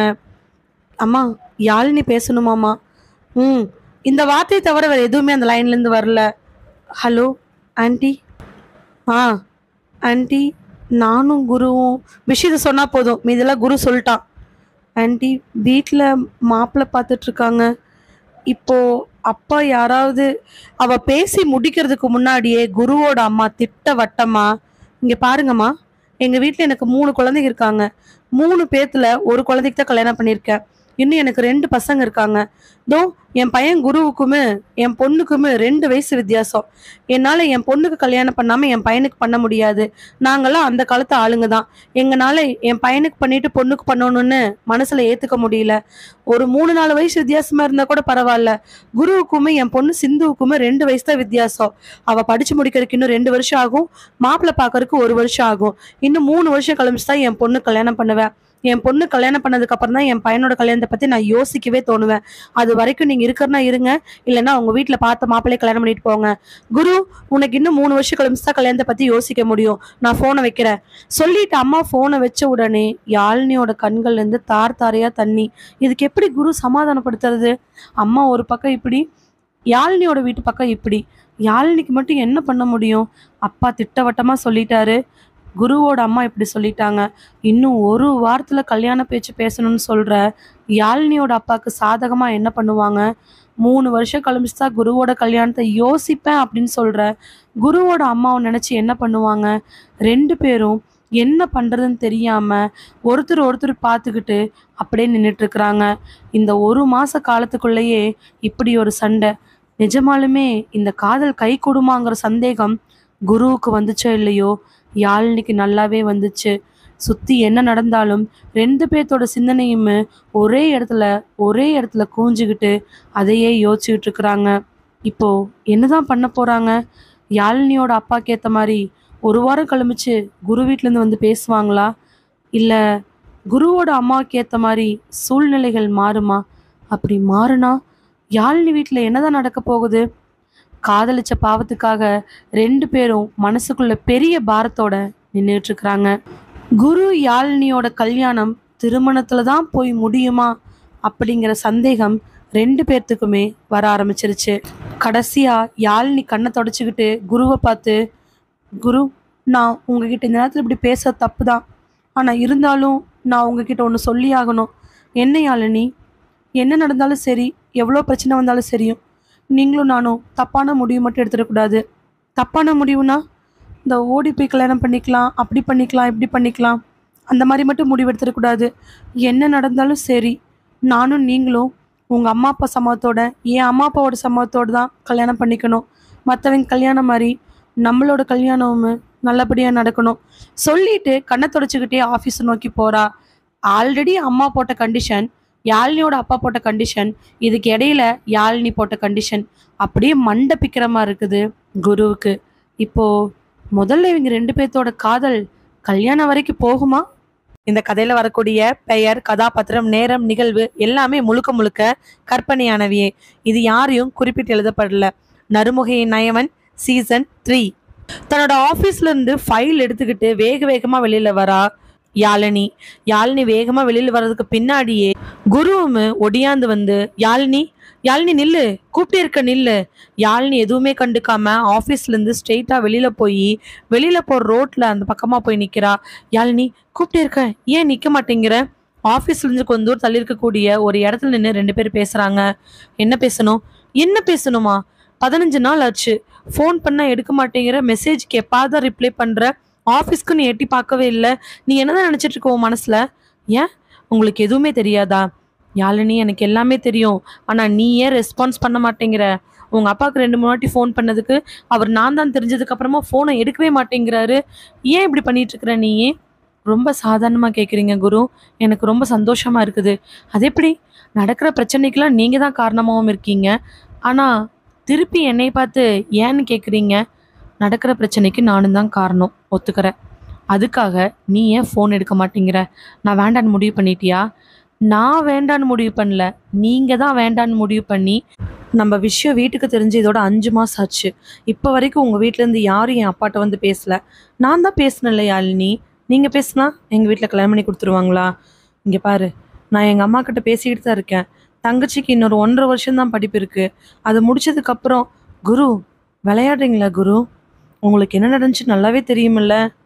நான் என்னைக்கு உங்க அம்மா ஒரு வாரத்தில் வந்து பேசுறேன்னு சொல்றாங்க நீங்க சொன்னீங்களோ அப்பவே வீட்டில் போய் சொன்னேன். அதுக்கப்புறம் உங்க அம்மா வராதனால எங்க வீட்டில் 1 மாசமா பிரச்சனை இழுத்துட்டு கிடந்துச்சு. என் அக்கா வீட்டில இருந்து பொண்ணு கேட்டுக்கிட்டே இருந்தாங்க. நீங்களும் வர மாதிரி தெரில, அவங்களும் விட மாதிரி தெரில. அப்படி இப்படின்னு இழுத்து பிடிச்சி எல்லாருக்கும் விஷயம் தெரிஞ்சிருச்சு. இப்போ எங்கள் சொந்தக்காரங்க எல்லாருக்கும் நான் வேற யாரையோ ஒருத்தர் லவ் பண்ணுறேங்கிற விஷயம் நல்லாவே தெரியும். இனிமேல் எந்த மாப்பிள்ளையும் பார்க்க முடியாதுங்கிற சூழ்நிலையில் எங்கள் வீட்டில் தள்ளிட்டாங்க. அது பிரகாரம் எனக்கு சந்தோஷம்தான். ஆனால் நீங்கள் இப்படி பண்ணுவீங்க நான் எதிர்பார்க்கவே இல்லை. அதனால என்ன பண்ணலான்னு முடிவு பண்ணேன்? ஆஃபீஸ்லேருந்து நிற்கலான்னு முடிவு பண்ணிட்டேன், அப்படி தானே? ஆமாம். 2 மாதமாக எங்கள் வீட்டில் பிரச்சனை நடக்கும்போது நீங்கள் எதுவும் கண்டுக்கல. 3 மாதமாக நான் ஆஃபீஸ்க்கு வராதப்ப நீங்கள் எதுவும் கண்டுக்கல.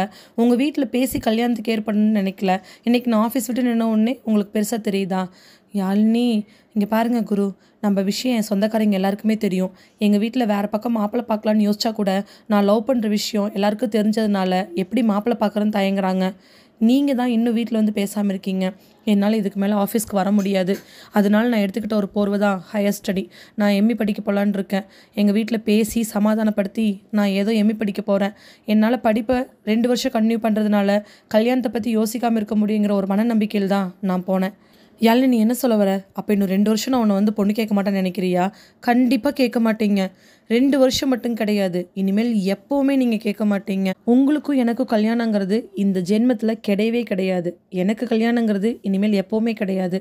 உங்கள் வீட்டில் தான் ரொம்ப சீக்ரெட்டாக வச்சுட்ருக்காங்கல்ல, அதனால் உங்களுக்கு வேணால் பொண்ணு பார்க்குறதுக்கு நான் தயாராக இருப்பாங்க. நீங்கள் பார்த்து கல்யாணம் பண்ணிக்கங்க, என்ன தொந்தரவு பண்ணாதீங்க சொல்லிட்டு ஆட்டோன்னு கூப்பிடவே ஒரு ஆட்டோ வர அதில் ஏறி அவ போயிடுறா. குரு அவளை கம்பல் பண்ணி கூப்பிடவும் இல்லை, என்னன்னு கேட்கவும் இல்லை. அவள் சொல்கிறது சரிதானே. விஷயம் தெரிஞ்சு 2 மாதம் வரைக்கும் வீட்டில் எக்கச்சக்கமான பிரச்சனை. டென்ஷனோடு தான் ஆஃபீஸ்க்கு வருவா, டென்ஷனோடு தான் போவா. அப்பையும் கூட குருக்கிட்ட நல்லா தான் பேசிகிட்டு இருந்தா. அதுக்கடுத்து 3 மாதம்தான் எல்லாருக்கும் தெரிய ஆரம்பிச்சு. அதாவது யாழினி வீட்டில் மட்டும் பெரிய பிரச்சனை ஆக ஆக அவளுடைய மனநிலைமையே மாற ஆரம்பிச்சு ஆஃபீஸ்க்கு வராமல் நின்னா. இப்போ சர்டிஃபிகேட் வாங்கிட்டு போய் ஹையர் ஸ்டடியில் ஜாயின் பண்ணுறா. 2 வருஷம் படிப்பை காரணம் காட்டி கல்யாணம் தள்ளி போகலான்னு அவள் எடுத்த முடிவை ஒரு பக்கம் நினைக்கும் பொழுது சரின்னு தோணினாலும் இன்னும் 2 வருஷம் எப்படி அவளை காத்திருக்க வைக்கிறதுன்னு குருவுக்கு ஒன்றுமே புரியல. சாயங்காலம் வீட்டுக்கு போய் அம்மா கிட்ட ஏதாவது கேட்டு தெரிஞ்சு கண்டிப்பாக இதுக்கு ஒரு முடிவு கட்டணும்னு சொல்லி முடிவெடுத்து போகிறான். ஆனால் வழக்கம் போல் முடிவு தோல்வி தான் சந்திக்குது. பிரச்சனைகள், சண்டைகள், சச்சரவுகள், அடி உதைன்னு சொல்லிட்டு இப்படியே 6 மாதம் கழிஞ்சு போயிடுச்சு. சொல்லப்போனால் குருவும் யாழினி லவ் பண்ணி 1 வருஷம் முழுசாக முடியுது. இதுக்கு இடைப்பட்ட காலங்களில் குரு யாழினிகிட்ட கெஞ்ச, யாழினி அப்பப்போ பேச, பிரச்சனைகள் போக வீட்டில் அம்மா திட்ட, அப்பா திட்ட, தம்பி அடிக்கன்னு 1 வருட காலத்தை கடந்துட்டாங்க. குருவோட தங்கச்சிக்கு இன்னும் 1 வருஷம்தான் படிப்பு இருக்கிற நிலமையில அன்னைக்கு ஒரு நாள் குருவோட அத்தை மீனாட்சி வீட்டுக்கு வராங்க. அண்ணி, அண்ணி, மீனாட்சி, வா மீனாட்சி, எப்படி இருக்க? நான் நல்லா இருக்கேன் அண்ணி, நீங்கள் எப்படி இருக்கீங்க? நானும் நல்லா இருக்கேன். வந்தவங்க கையில் இருக்கக்கூடிய பொருட்கள் எல்லாத்தையும் கொடுத்துட்டு அவங்க அண்ணன்ட்டெல்லாம் போய் பேசிட்டு மதிய வேலை சாப்பாட்டையும் முடிச்சுட்டு கொஞ்ச நேரம் உட்காந்து பேசலான்னு சொல்லிட்டு குருவோட அம்மா கிட்ட உட்காந்து பேசுகிறாங்க. என்ன அண்ணி, திவ்யாவுக்கு 5வது மாதம் பலகாரம் கொடுக்க போகணும் அண்ணி, நம்ம எப்போ போகலாம்? போகலாம்ப்பா, போகணும். நல்ல தேதி பார்த்து சம்மந்தியை கேட்டுட்டு போயிட்டு தான் வரணும். சரி அண்ணி, திவ்யாவுக்கு குழந்தை பிறக்க போகுது, அடுத்து நம்ம குருவோட கல்யாணம் தானே. என்ன பேசுகிற மீனாட்சி? குருவோட கல்யாணம்னா அவளுக்கெல்லாம் சிந்து இருக்காள், அவளை என்ன பண்ணுறது? என்ன அண்ணி, சிந்துக்கு இன்னும் படிப்பு 1 வருஷம் இருக்குது, அவள் சின்ன பொண்ணு. நம்ம குருவுக்கு கல்யாணம் பண்ணிட்டோம்னா விளையாடாமல் இரு. நம்ம ஊர்லையெல்லாம் எங்கே ஆம்பளை பையனையும் பொட்ட பிள்ளையும் 2 வயசு வித்தியாசத்தில் வச்சுக்கிட்டு ஆம்பளை பையனுக்கு முன்னாடி கல்யாணம் பண்ணுறாங்க. அண்ணி, என் மூத்த பையனுக்கு கல்யாணம் பண்ணி உடனே என் இளைய பையனுக்கு நான் கல்யாணம் பண்ணலையா? நீ வச்சிருக்கிறது ரெண்டுமே பையன். உன் கல்யாணம் பண்ண விஷயத்தையும் என் கல்யாணம் பண்ணுற விஷயத்தையும் குழப்பாத. எனக்கு மூணாவதாக இருக்கிறது பொட்ட பிள்ளை. அந்த பிள்ளை கல்யாணம் பண்ணதுக்கப்புறம் தானே நம்ம குருவுக்கு யோசிக்க முடியும். அண்ணி, நான் ஒன்று கேட்டால் நீங்கள் தப்பாக நினச்சிக்க மாட்டீங்கல்ல? சொல்லு. நான் அரசல் புரசலாக ஒரு சில விஷயங்கள் கேள்விப்பட்டேன். என்ன கேள்விப்பட்ட? இல்லை, நம்ம குருவுக்கு ஏதோ ஒரு பொண்ணை பிடிச்சிருக்குன்னு. என்ன சொல்கிற மீனாட்சி? இல்லை, நீ குரு அந்த பொண்ணு லவ் பண்ணுறா அப்படிங்கிறக்காக தான் நீங்கள் குருவுக்கு இப்போ கல்யாணம் வேணான்னு சொல்கிறீங்களோன்னு எனக்கு ஒரு சந்தேகம். ஏன்னா தான் அண்ணியை பற்றி மீனாட்சிக்கு நல்லாவே தெரியும். அப்போல்லாம் எதுவும் இல்லை மீனாட்சி. அண்ணி, விருப்பப்படுறவங்கள சேர்த்து வச்சுருங்க அண்ணி. நாம் என்ன பண்ண போகிறோம் நம்ம கடைசி காலத்தில்? அவங்களுக்கு பிடிச்சவங்களை கல்யாணம் பண்ணாங்கன்னா தான் அவங்க குடும்பம் நல்லாயிருக்கும். அப்படி இல்லைனாலும் விரும்பி கட்டிக்கிட்டு அவங்க தானே அனுபவிக்க போகிறாங்க. நீங்கள் ஏன் முரண்டு பிடிச்சிட்ருக்கீங்க? மீனாட்சி, உனக்கு இதெல்லாம் சொன்னது யாரு? மீனாட்சிக்கு சொன்னது வேற யாராக இருக்க முடியும்? குருவுக்கு அவனோட பெரியம்மா பொண்ணு, அத்தை பொண்ணு, சித்தி பொண்ணுன்னு அதே வயசில் இருக்கக்கூடிய ஃப்ரெண்ட்ஸ் நிறைய பேர் இருக்காங்க. Means cousins. இந்த கசின்ஸ் எல்லாருமே அவனுக்கு ஓரளவுக்கு நல்ல பழக்கமானவங்க, எல்லா சீக்ரெட்டையும் சொல்கிறவங்க தான். அப்படி அரசல் புரசலாக குரு அவனுடைய கசின்ஸ் கிட்ட சொன்ன விஷயந்தான் மீனாட்சியோட காதில் விழுக, மீனாட்சி வாய் சும்மா இருக்க மாட்டாமல் குருவோட அம்மா கிட்ட வந்து கேட்குறாங்க. குருவோட அம்மாட்ட மீனாட்சி எவ்வளோ எடுத்து சொல்லியுமே குருவோட அம்மா கடைசியில் சொன்ன பதில், குருவுக்கு நேரம் சரியில்லை, இன்னொரு 1.5 வருஷம் ஆகும் கல்யாணம் பண்ணுறதுக்கு, அதுக்கப்புறம் வேணால் யோசிப்போம். அண்ணி சொல்கிறது முழுக்க முழுக்க பொய்ன்னு நல்லாவே தெரியும். இருந்தாலும் அண்ணி சொல்லிட்டாங்க, வேற வார்த்தை எதுவும் பேச முடியாதுங்கிறக்காக மீனாட்சி அப்படியே விட்டுடுறாங்க. இப்போ குருவோட நிலைமை ரொம்ப மோசமாக இருக்குது. அம்மா இப்படி ஒத்துக்கவே மாட்டேங்கிறாங்க. அவளும் ஒரே வரியில், நம்ம 2 பேரும் கல்யாணம் பண்ணிக்கிட்டோம்னா பேரண்ட்ஸோட சம்மதத்தோடு தான் பண்ணிக்கணும்னு முடிவு பண்ணி வச்சுருக்குறோம். நீங்கள் எந்த தப்பான முடிவுக்கும் போகக்கூடாதுன்னு சொல்லி வச்சுருக்கா. இப்போ இருக்கிற சூழ்நிலையில் எப்படி நான் வந்து யாழினியை சமாதானப்படுத்துறது? நாட்கள் நகருதா செய்யுது. யாழினி கூட பிரச்சனை, வீட்டில் பிரச்சனை. யாழினிக்கு எல்லா பக்கத்துலேயும் பிரச்சனை. எம்இ படிக்கிறதுக்காக வெளியில் ஹாஸ்டலில் போய் தங்கி படித்தா. அப்போ மட்டும்தான் மன நிம்மதியாக இருந்தா. அப்போவும் குரு வாரத்தில் 1 நாள் இல்லை 2 வாரத்துக்கு ஒருக்கான்னு போய் யாழினியை காலேஜில் பார்த்துக்கிட்டு தான் இருந்தான். அதுவும் நிறையா வாட்டி அப்பாவுக்கு தெரிய வந்து தம்பி கையால் அடி வாங்கினது தான் மிச்சம். சில நேரங்களில் ரொம்ப வேதனையான சூழ்நிலை, சில நேரங்களில் கடுமையான சூழ்நிலை, அப்பப்போ கொஞ்சம் நேரங்களில் மட்டும் மனசுக்குள்ள சந்தோஷம். இப்படியே கடந்து போயிட்டு இருந்துச்சு அடுத்த 1 வருட காலங்களும். குருவோட அக்கா ரம்யாவுக்கு குழந்தை பிறந்து பேர் வச்சு எடுத்துகிட்டு போகிற நாட்கள் வரைக்குமே அவங்களுடைய காதலை பற்றி யாரும் எதுவும் பேசவே இல்லை. தங்கச்சியினுடைய கடைசி செமஸ்டர், யாழினியும் தன்னுடைய படிப்பில் அடுத்த செமஸ்டருக்கு போகணுன்னு அப்படியே எல்லாமே மாற ஆரம்பிச்சிச்சு.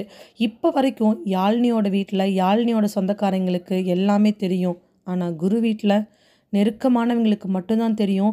நெருக்கமானவங்களுடைய சொந்தங்களுக்கு அப்படி இப்படின்னு அரசல் புரசலாக தான் தெரியுமே தவிர வெளிப்படையாக யார்கிட்டையும் சொல்லலை. இது குருவோட அம்மாவுக்கு ஒரு பலமாக கூட அமைஞ்சிருந்துச்சு.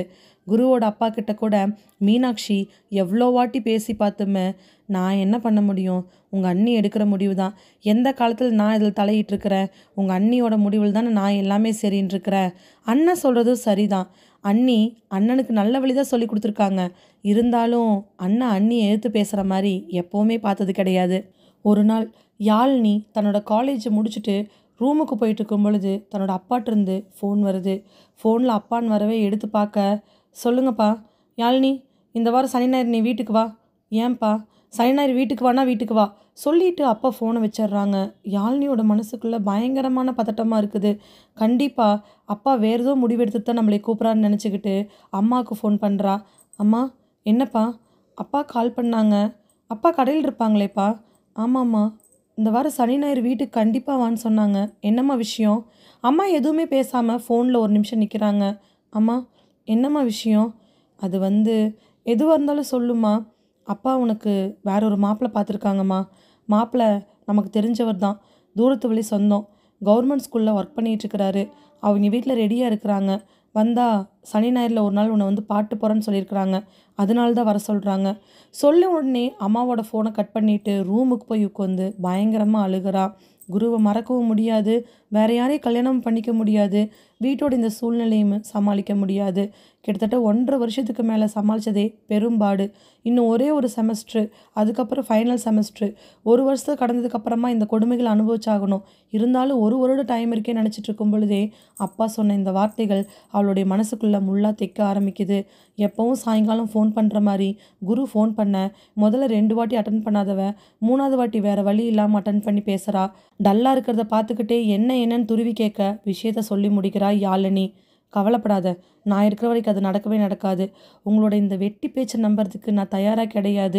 என் தலையில் இப்படி தான் எழுதி அட்டியிருக்குன்னா அது என்னமோ நடக்கட்டும். ஒன்றா நான் உயிரோடு இருக்கக்கூடாது, இல்லை அப்படின்னா நான் கல்யாணம் பண்ணிக்காமல் வாழணும். இதான் இந்த ஆடம் முடிவு பண்ணியிருப்பானாட்டு இருக்குது. சரி, எனக்கு ரெண்டாவதாக இருக்கிறது தான் ரொம்ப நல்லதாக தெரியுது. இந்த கல்யாணம் நிச்சயமாக நடக்காதுன்னு எனக்கும் தெரியும். நான் எங்கள் அம்மா அப்பாட்ட பேசி எப்படியாவது நிறுத்திடுவேன். ஆனால் உங்களால் நான் படுற கஷ்டத்துக்கு சொல்லிட்டு அவள் ஃபோனை டப்புன்னு வச்சிட்றா. கொஞ்ச நேரம் குரு யோசிச்சு பார்த்துட்டு கடைசியாக யாழினியோட அப்பாவுக்கு ஃபோன் பண்ணுறான். யாழினியோட அப்பாவுக்கு அதே நம்பர்லேருந்து கால் பண்ணால் அவங்க அப்பா அட்டன் பண்ண மாட்டாங்க. அதனால் ஃப்ரெண்டோட நம்பரை வாங்கி ஃபோன் பண்ணேன். ஃபோனை யாழினியோட அப்பா எடுக்கிறாரு. ஹலோ, யாருப்பா? நான் குரு பேசுகிறேன். குருவா? தெரிஞ்சாலும் தெரியாத மாதிரி இருக்காரு யாழினியோட அப்பா. உங்களுக்கு என்ன நல்லாவே தெரியும் அங்கிள். குருங்கிற பேரில் நான் மட்டும்தான் இருப்பேன். ஒருவேளை நிறைய பேர் இருந்தாலும் குருன்னு சொன்னோன்னே உங்களுக்கு என்ன தான் ஞாபகம் வரும்? என்ன விஷயம்? நீ தான் எனக்கு ஃபோன் பண்ணக்கூடாதுன்னு சொல்லியிருக்கேன்ல. அங்கிள், உங்கள் பொண்ணுக்கு மாப்பிள்ளை பார்த்துருக்கீங்கன்னு கேள்விப்பட்டேன். உண்மையா? அதுக்குள்ளே சொல்லிட்டாங்களா மேடம்? எனக்கு அதெல்லாம் விஷயம் இல்லை அங்கிள். மாப்பிள்ளை பார்த்துருக்கீங்களா இல்லையா? ஆமாம், மாப்பிள்ளை பார்த்துருக்கேன். வர சனி ஞாயிறு வந்து பார்க்க வராங்க. என் பொண்ணுக்கு அடுத்த மாதமே கல்யாணம் பண்ணணும். இப்போ என்ன அதுக்கு? அதெல்லாம் முடியாது அங்கிள். நீங்கள் யாழினிக்கு என்னை தவிர வேறு யாரையும் கல்யாணம் பண்ணி வைக்கவே முடியாது. யாழினி நான் தான் கல்யாணம் பண்ணுவேன். எப்பப்பா? 2 வருஷம் ஆக போகுது. ஊரில் இருக்கிறவங்க எல்லாரும் என்னன்னு கேட்குறாங்க. சொந்தக்காரங்களுக்குள்ள மானம் கெட்ட மாதிரி ஊருக்குள்ளே நாங்கள் மானம் கெடுத்துறியோ நீ நினச்சிட்டு இருக்கிறியா? நாங்கள் எத்தனை நாள் உனக்காக வெயிட் பண்ணிட்டு இருந்திருக்க முடியும்? அங்கிள், இன்னும் கொஞ்ச நாள் பொறுத்துக்குங்க. ஆனால் கண்டிப்பாக யாழினி நான் தான் கல்யாணம் பண்ணிக்குவேன். என்னை தவிர யாழினியை வேறு யாருக்கும் நீங்கள் கல்யாணம் பண்ணி கொடுக்க முடியவும் முடியாது. வேணால் ட்ரை பண்ணி பாருங்கள். யாழினி ஏன் சம்மந்தப்பட்டவ, அவள் எனக்கானவ. நீங்கள் இந்த முயற்சி விட்டுட்டு கம்முன்னு உட்காருங்க. இல்லைன்னா நான் வேறு மாதிரி போவேன். என்ன பிளாக்மெயில் பண்ணுறியா? நீங்கள் எப்படி வேணாலும் எடுத்துக்க அங்கிள், எனக்கு எந்த கவலையும் இல்லை. என்னை தவிர யாரும் யாழினி கல்யாணம் பண்ணிக்க மாட்டா, நான் விடவும் மாட்டேன். அதனால் இந்த கல்யாணத்தை விட்டுருங்க. எனக்கு கொஞ்ச நாள் டைம் கொடுங்க. இன்னும் கொஞ்ச நாளில் எங்கள் அம்மா அப்பாவே உங்களை கூப்பிட்டு ஃபோன் பண்ணி பேசுவாங்க. அதுக்கு நான் பொறுப்பு. சொல்லிவிட்டு யாழினி அப்பாவோட பதில் எதுவுமே கேட்காம ஃபோனை வச்சிட்றான் குரு. ஆனால் யாழினியோட அப்பாவுக்கு மனசெல்லாம் ஒரே தவிப்பு. மறுபடியும் யாழினிக்கு ஃபோன் பண்ணி வாய்க்கு வந்தபடி கண்டபடி பேசிடுறாரு.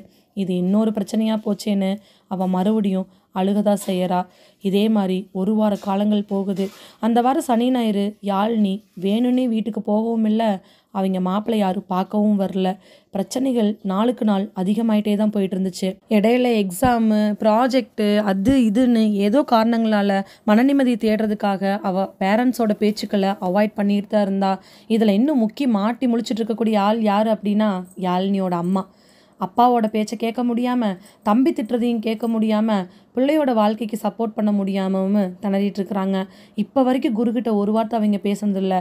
குரு ட்ரை பண்ணி கூட அவங்க பேசுறதுக்கு தயாராக இல்லை. கணவனுக்கு தெரிஞ்சா கண்டபடி பேச்சு விடுங்கிறது தான். மனசு கேட்காம கணவன்கிட்ட போன யாழினியோட அம்மா ஜாதகம் பார்க்க போகலான்னு சொல்லிட்டு கூட்டிகிட்டு போகிறாங்க. எப்போவுமே பார்க்குற ஜோசியக்காரர், வாழ்க்கையில் அவங்களுக்கு ரொம்ப நம்பிக்கையான ஜோசியக்காரர். அவர்கிட்ட கொண்டு போய் பொண்ணோட ஜாதகத்தை கொடுக்க அவர் ஏற்கனவே ருதுவான ஜாதகத்தை பார்த்தே யாழினிக்கு கண்டிப்பாக காதல் திருமணம் தான் நடக்குன்னு சொல்லியிருந்தாரு. இப்போ வந்த குரு பயிற்சி, செவ்வாய் பயிற்சி, சனி பயிற்சின்னு ஏதாவது மாற்றங்கள்னால வேறு பக்கம் மாப்பிள்ளை பார்க்கலாமா அப்படிங்கிற ஒரு எண்ணத்தில் போகிறாங்க. யாழினியோட அம்மா மனசுக்குள்ளே கேள்விக்குறி, யாழினியோட அப்பா மனசுக்குள்ள அந்த பிள்ளைக்கு நீங்களா பார்த்து கல்யாணம் பண்ணி வச்சாதான் நல்லா இருக்குன்னு சொல்லக்கூடாதாங்கிற ஒரு எண்ணம். ஜாதகத்தை பார்த்த ஜோசியக்காரர் யாழினியோட அம்மா அப்பாவை பார்த்து, இந்த பொண்ணுவோட பிறப்பு ஜாதகம் ருதுவான ஜாதகம், ரெண்டையும் வச்சு பார்க்கும் பொழுது இந்த பொண்ணுக்கு 100க்கு 100% காதல் திருமணம் தான் நடக்கும். ஆனால் இந்த பொண்ணோட திருமணத்தை நினச்சி பெற்றவங்க வருத்தப்படணும் அப்படிங்கிறது இந்த பொண்ணோட பிறப்பு ஜாதகத்திலேயே தலையில் எழுதியிருக்குது. ஆட்சியில் இருக்கக்கூடிய ஜாதகம் எல்லாத்துலேயுமே திறமையாக இருக்கக்கூடிய, வெற்றியை குவிக்கக்கூடிய நட்சத்திரத்தில் இருக்கக்கூடிய பொண்ணுக்கு திருமணத்தில் இந்த மாதிரி தடைகள் ஏற்பட்டு தான் நடக்கும். அந்த பொண்ணு விருப்பப்பட்ட பையன் ஆண்டவனால் நிச்சயிக்கப்பட்ட பையன். அந்த பையனைத்தான் திருமணம் செஞ்சுக்க முடியும். இந்த பொண்ணுக்கு நீங்கள் வீட்டில் பார்த்து திருமணம் செஞ்சு வைக்க முடியவே முடியாது. அந்த பையனுடைய ஜாதக பிரகாரமும் அவனுக்கு காதல் திருமணமாக தான் இருக்கும். அதனால் இவங்க 2 பேர்த்துக்கான திருமணம் நிச்சயம் நடக்கும். 2 பேர்த்துக்கும் காதல் திருமணம் பெற்றோர்களால் கைகூடி வரக்கான நேரம் இருக்குது. ஆனால் கொஞ்சம் தாமதமாகும். அதுக்கு நான் சொல்கிற பரிகாரத்தை பண்ணுங்க அப்படின்னு சொல்லிட்டு முடிச்சிட்றாரு. யாழினியோட அம்மா மனசுக்குள்ள பெரிய நிம்மதி. அப்பா மனசு மட்டும் பூகம்பம் வெடித்த மாதிரி இருக்குது. கோவத்தில் வீட்டுக்கு வராரு. ஜாதகத்தை பற்றி அவட்ட எதுவுமே நீ பேசக்கூடாது அப்படின்னு சொல்லிட்டு கண்டிஷனோட போயிடுறாரு. யாழினிக்கு அம்மா ஜாதகம் பார்க்க போகிறது எல்லாமே நல்லா தெரியும். அதனால் மனசுக்குள்ளே வேண்டுதலோட அன்றைக்கி சாயங்காலம் ஃபோன் பண்ணுறா. ஃபோன் பண்ண உடனே, அம்மா ஜாதகம் பார்த்து போனீங்கல்ல, என்ன சொன்னாங்க? இது நாள் வரைக்கும் ஜாதகம் சாம்பிராணி எல்லாத்தையும் நம்ப மாட்டேன்னு சொல்லிட்டு இருந்தவ இதை முதல்ல அம்மா கிட்ட ஆர்வமாக கேட்குறா. ஜாதகம்லாம் பொய்யுமா, அவங்க காசுக்காக சொல்கிறாங்கம்மா. இல்லைம்மா அதெல்லாம் நடக்கலம்மா. இப்படி பேசிகிட்டு இருந்தவ இப்படி கேட்குறத பார்த்துட்டு, இல்லைப்பா எல்லாம் நல்லா நடக்குன்னு சொல்லியிருக்கிறாங்க. நல்லா நடக்குன்னா என்னம்மா சொல்லியிருக்கிறாங்க? என்ன சொல்லியிருக்கிறாங்க? நீ நினச்ச மாதிரியும் உன் வாழ்க்கை அமையும்னு சொல்லியிருக்காங்க. சொல்லிவிட்டு அம்மா ஃபோனை வைக்கவே அவளுக்கு இருந்த சந்தோஷத்துக்கு அளவே இல்லை. அப்போது குருவோட நம்ம சேர்ந்துருவோங்கிற எண்ணத்தில் ரொம்ப நாள் கழிச்சு சந்தோஷமாகறா யாழினி. அவள் மட்டுமே அந்த சந்தோஷத்தை அனுபவிச்சுக்கிறா. குருகிட்ட கூட ஒரு வார்த்தை அதை பற்றி சொல்லவே இல்லை. சாமியார் சொன்ன பரிகாரங்கள், போட வேண்டிய விளக்குகள் எல்லாமே யாழினிக்கு பதிலாக யாழினியோட அம்மா போட்டுட்ருக்க. இப்படியே அந்த செமஸ்டர் எக்ஸாம் முடியுது. செமஸ்டர் எக்ஸாம் முடிஞ்சு கடைசி செமஸ்டருக்குள்ளே போகிறா யாழினி. குருவோட வீட்டில் ஒரு நாள் ஞாயிற்றுக்கிழமை எல்லாரும் மதிய சாப்பாடு சாப்பிட்டுட்டு டிவி பார்த்துட்டு இருக்கும் பொழுது குருவோட அம்மா சிந்துவை பார்த்து, சிந்து நெக்ஸ்ட் என்ன பண்ணலான் இருக்க இந்த செமஸ்டருக்கு அப்புறம்? ஹையர் ஸ்டடிமா. சொன்ன உடனே குருவுக்கு தூக்கி வாரி போடுது. இவ கல்யாணத்துக்கு அப்புறம் நம்ம கல்யாணம் சமாதானம் பண்ணி வச்சிருந்தோம், இவ என்ன மறுபடியும் ஹையர் ஸ்டடின்னு சொல்கிறாளே நினச்சிட்டு இருக்கும் பொழுது குருவோட அம்மா கொஞ்சம் கூட யோசிக்காம, சரி எந்த காலேஜில் அப்ளிகேஷன் போடு சொன்ன அடுத்த நிமிஷம் குருவுக்கு டக்குன்னு கோவம் வந்து, கரெக்ட் தாம்மா, சிந்து ஹையர் ஸ்டடி படிக்கட்டும், நீ யாழினி வீட்டிலேருந்து பொண்ணு கேளுவா. என்னென்ன நினச்சிட்ருக்கேன்? நான் தான் உன் ஜாதக பிரகாரம் ஜாதகத்தில் என்ன இருந்தாலும் பரவாயில்ல, நானே செத்து போகிறேன்னு சொன்னாலும் பரவாயில்ல, நீ பொண்ணு கேளுவா. என்னடா குரு நினச்சிட்ருக்க? தேவையில்லாமல் பேசிகிட்டு இருக்கிற.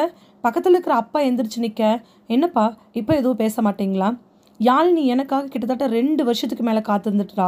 இப்போது இவளோட கல்யாணத்தை சாக்கா காமிச்சிக்கிட்டு அம்மா வேண்டான்னு சொல்லிட்டு இருந்தாங்க.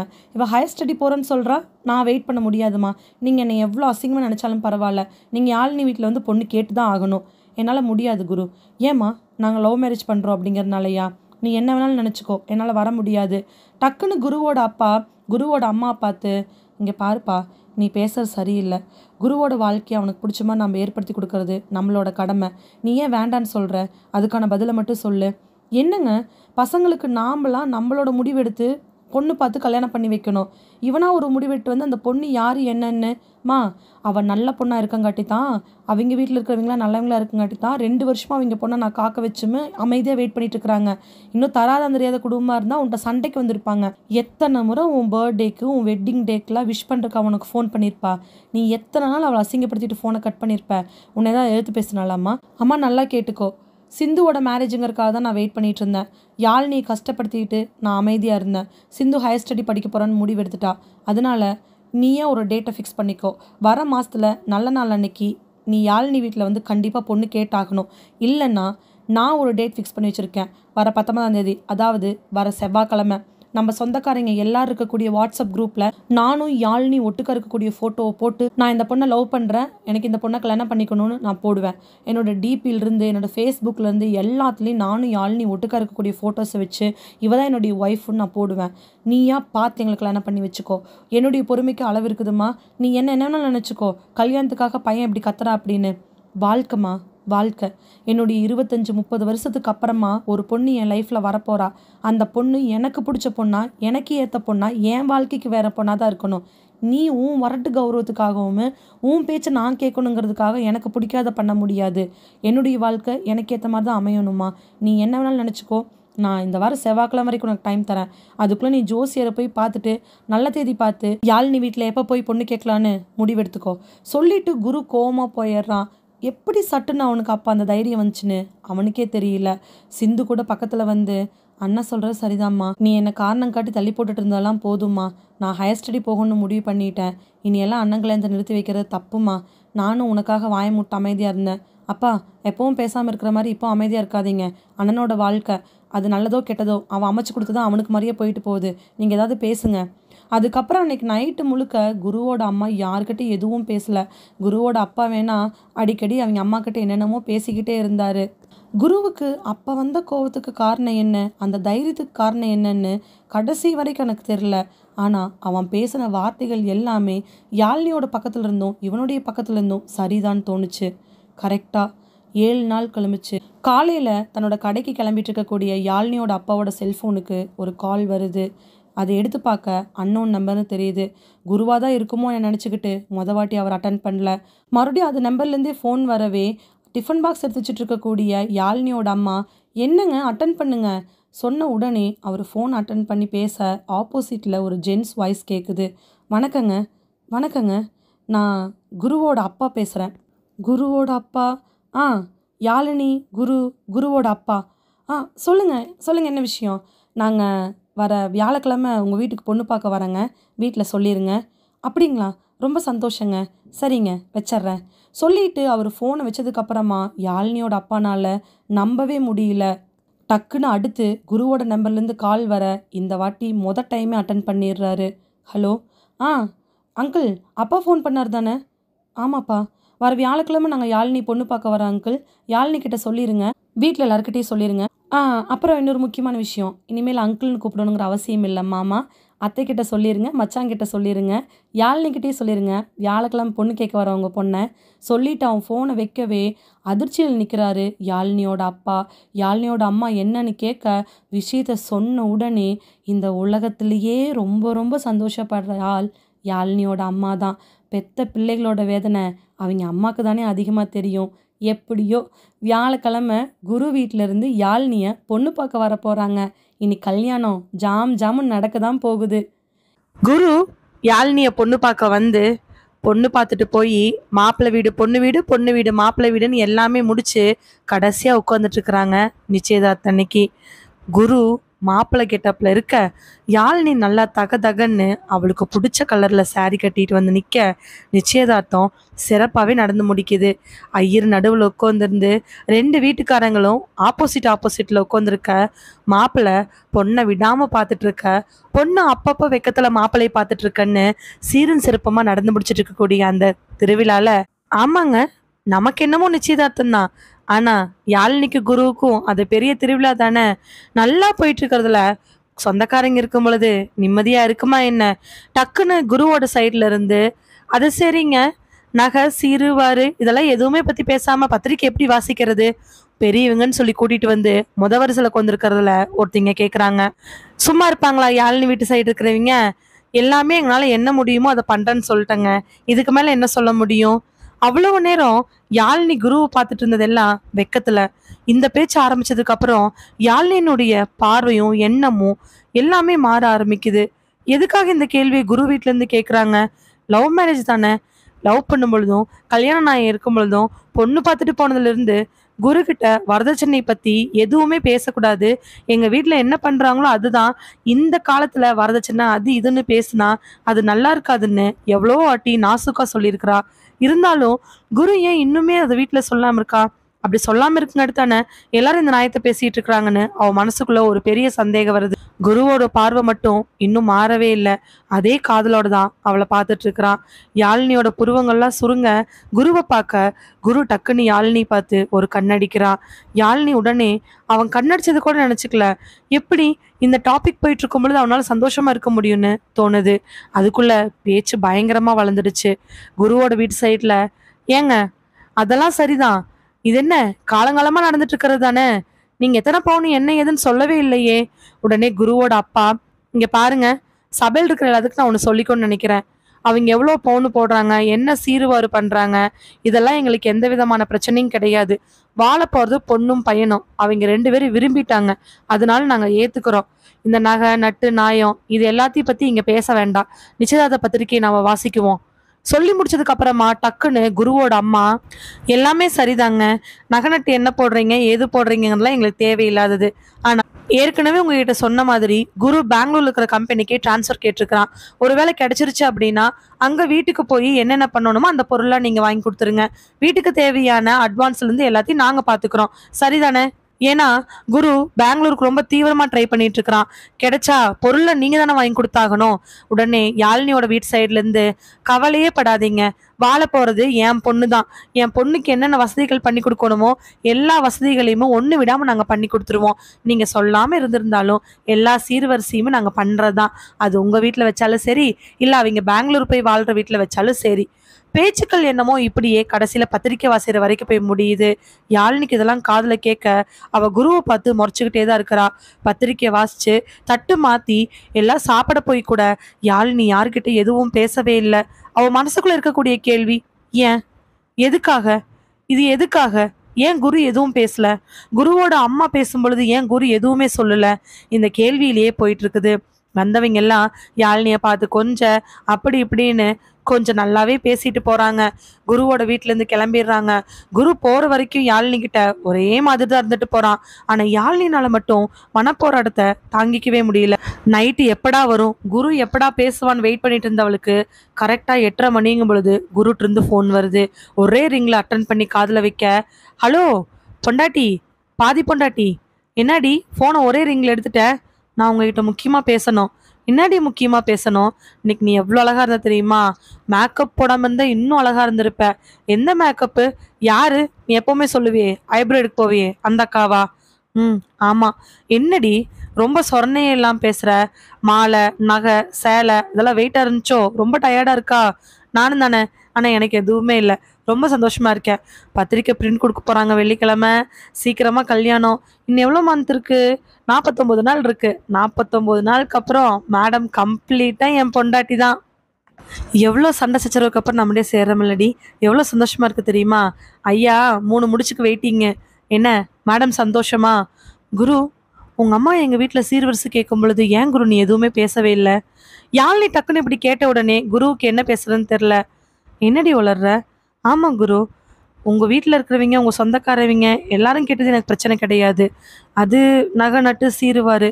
ஆனா உங்க அம்மா பெங்களூர்ல இருக்கக்கூடிய வீட்டுக்கு ஒருவேளை நம்ம டிரான்ஸ்ஃபர் ஆகி போனோம்னா அங்க இருக்கக்கூடிய எல்லா பொருளையும் நாங்க தான் வாங்கி கொடுக்கோன்னு சொன்னாங்களே, அப்ப நீ ஏன் எதுவுமே பேசல?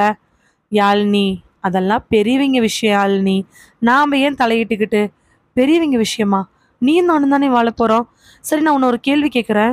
உங்க வீட்டில் ஃப்ரிட்ஜு, வாஷிங் மிஷினு, கட்டில், மெத்தை, ஏசி, பண்டம், பாத்திரம் எதுவுமே இல்லையா? நான் வாங்கிட்டு வந்ததை அதில் நீங்கள் யூஸ் பண்ணணுமா? யாழ்னி, அது அவங்களுக்கே கிடையாது, நமக்கு கேட்குறாங்க. சரி குரு, நமக்கே கேட்குறாங்க. நான் மட்டுமா வாழ போகிறேன்? நீ தானே வாழ போகிற. நீ எதுவுமே கொண்டாட மாட்டியா? இல்லை நான் மட்டும்தான் கொண்டாடணும்னு ஏதாவது இருக்கா? இல்லை நான் கொண்டாந்தே ஆகணும்னு ஏதாவது இருக்கா? நாம் 2 பேரும் சம்பாரிச்சு அதை வாங்கிக்க முடியாதா? என்னமோ ஓடி போய் கல்யாணம் பண்ணிக்கலாம்னு சொல்லி சொன்னேன். ஒருவேளை ஓடி போய் கல்யாணம் பண்ணியிருந்தா ஒரு சின்ன பாயிலிருந்து தலைவாணிலேருந்து நாம தானே வாங்கியிருந்திருக்கணும்.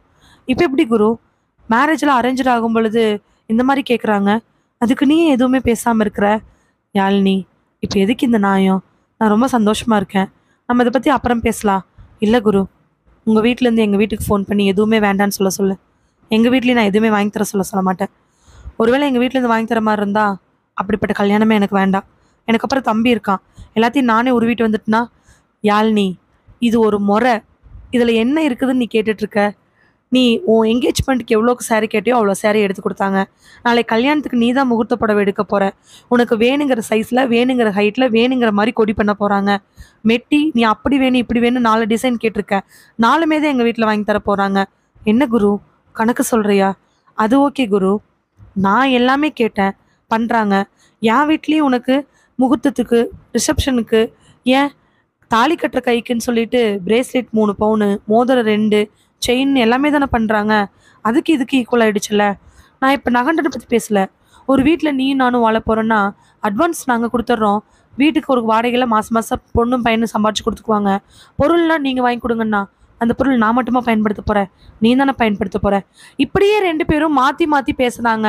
யாழ்னிக்கு யாழ்னி பேசுறது சரியாக தெரியுது, குருவுக்கு குரு பேசுறது சரியாக தெரியுது.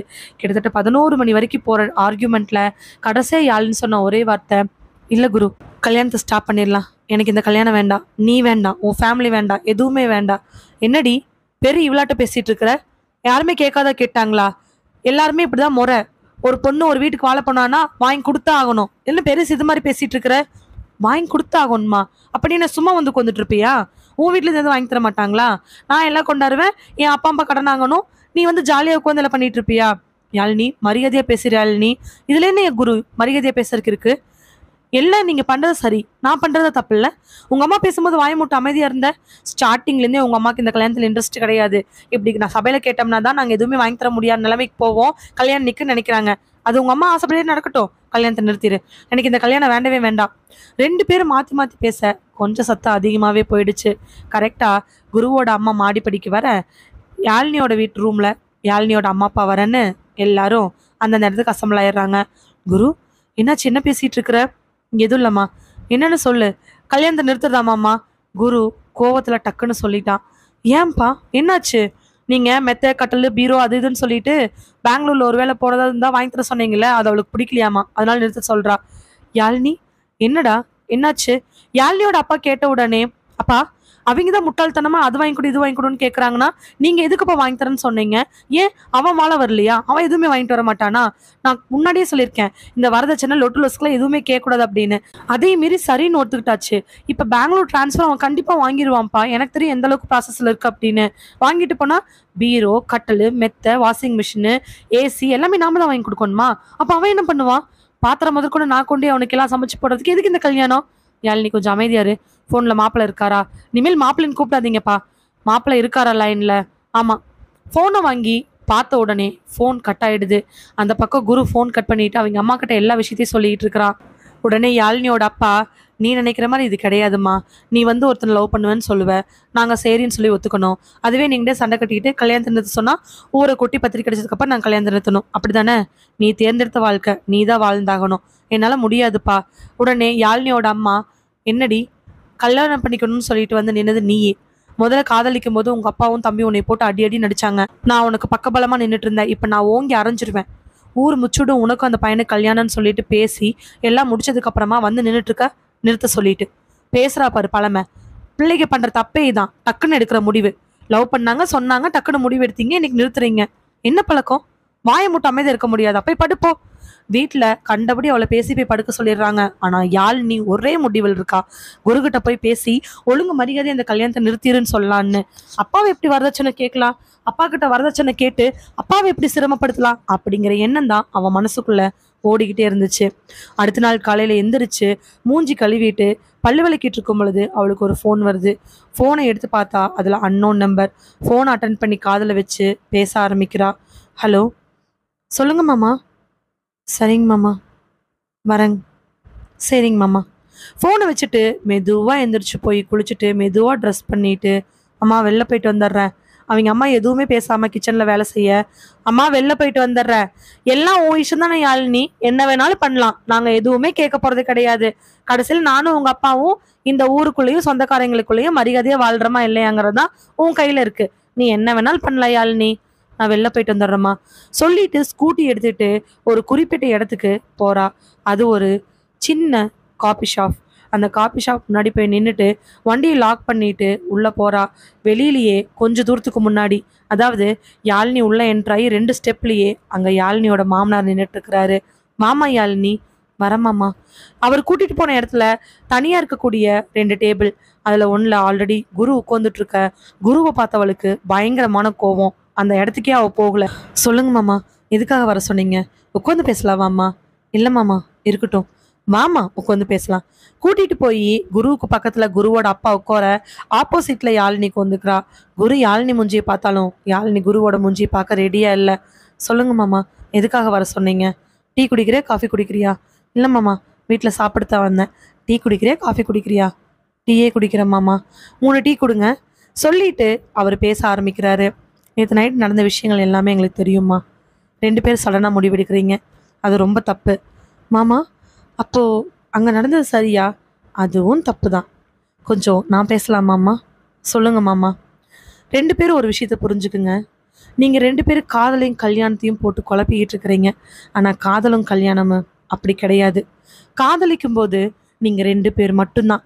அப்போ குரு கோவப்பட்டாலும் வருத்தப்பட்டாலும் சந்தோஷப்பட்டாலும் பாசத்தை கொட்டினாலும் யாழினி கிட்ட மட்டும்தான் கொட்டியிருப்பான். யாழினி அப்படிதான். ஆனா கல்யாணங்கிறது அப்படி இல்லை. காதலுக்கு கல்யாணத்துக்கும் என்ன பெரிய வித்தியாசம் இருந்துற போகுது அப்படின்னு நினைக்காதம்மா. நல்ல விலாசமான 100 அடி பைபாஸ்ல வண்டி ஓட்டிட்டு திடீர்னு ஒத்தையடி பாதையில வண்டி ஓட்டணும். அதுதான் காதலுக்கு கல்யாணத்துக்கு இருக்கக்கூடிய வித்தியாசம். நீ அந்த 100 அடியில் இருக்கக்கூடிய பைபாஸ்ல வண்டி எப்படி வேணாலும் ஓட்டலாம். ஆனா அந்த ஒத்தையடி பாதை அப்படி கிடையாது. கொஞ்சம் சறுக்குன அவ்வளோதான், கீழே விழுந்துடுவோம். புரியலல்ல? கல்யாணத்துல நீங்க 2 பேர் மட்டும் கிடையாது. குருவுக்கு நாங்க இருக்கிறோம், உனக்கு உங்க அம்மா அப்பா இருக்காங்க. நீ ஒருவேளை கல்யாணம் பண்ணிக்கிறங்கிற விஷயம் வராம லவ் மட்டும் இருந்திருந்தா நீ இப்ப சப்போர்ட் பண்ணியிருக்க மாட்டேன். பாருங்க, கல்யாணம்னு வந்தோடனே உங்க 2 பேத்தையும் மறந்துக்கிட்டு குரு அவங்க அம்மாவுக்கும் நீ உன் அப்பாவுக்கும் சப்போர்ட் பண்ண ஆரம்பிச்சிட்டேன். இதுதாம்மா கல்யாணத்துக்கும் காதலுக்கு இருக்கக்கூடிய வித்தியாசம். நான் உங்க 2 பேத்தையும் தப்பு சொல்ல கிடையாது, இது இயற்கை தான்.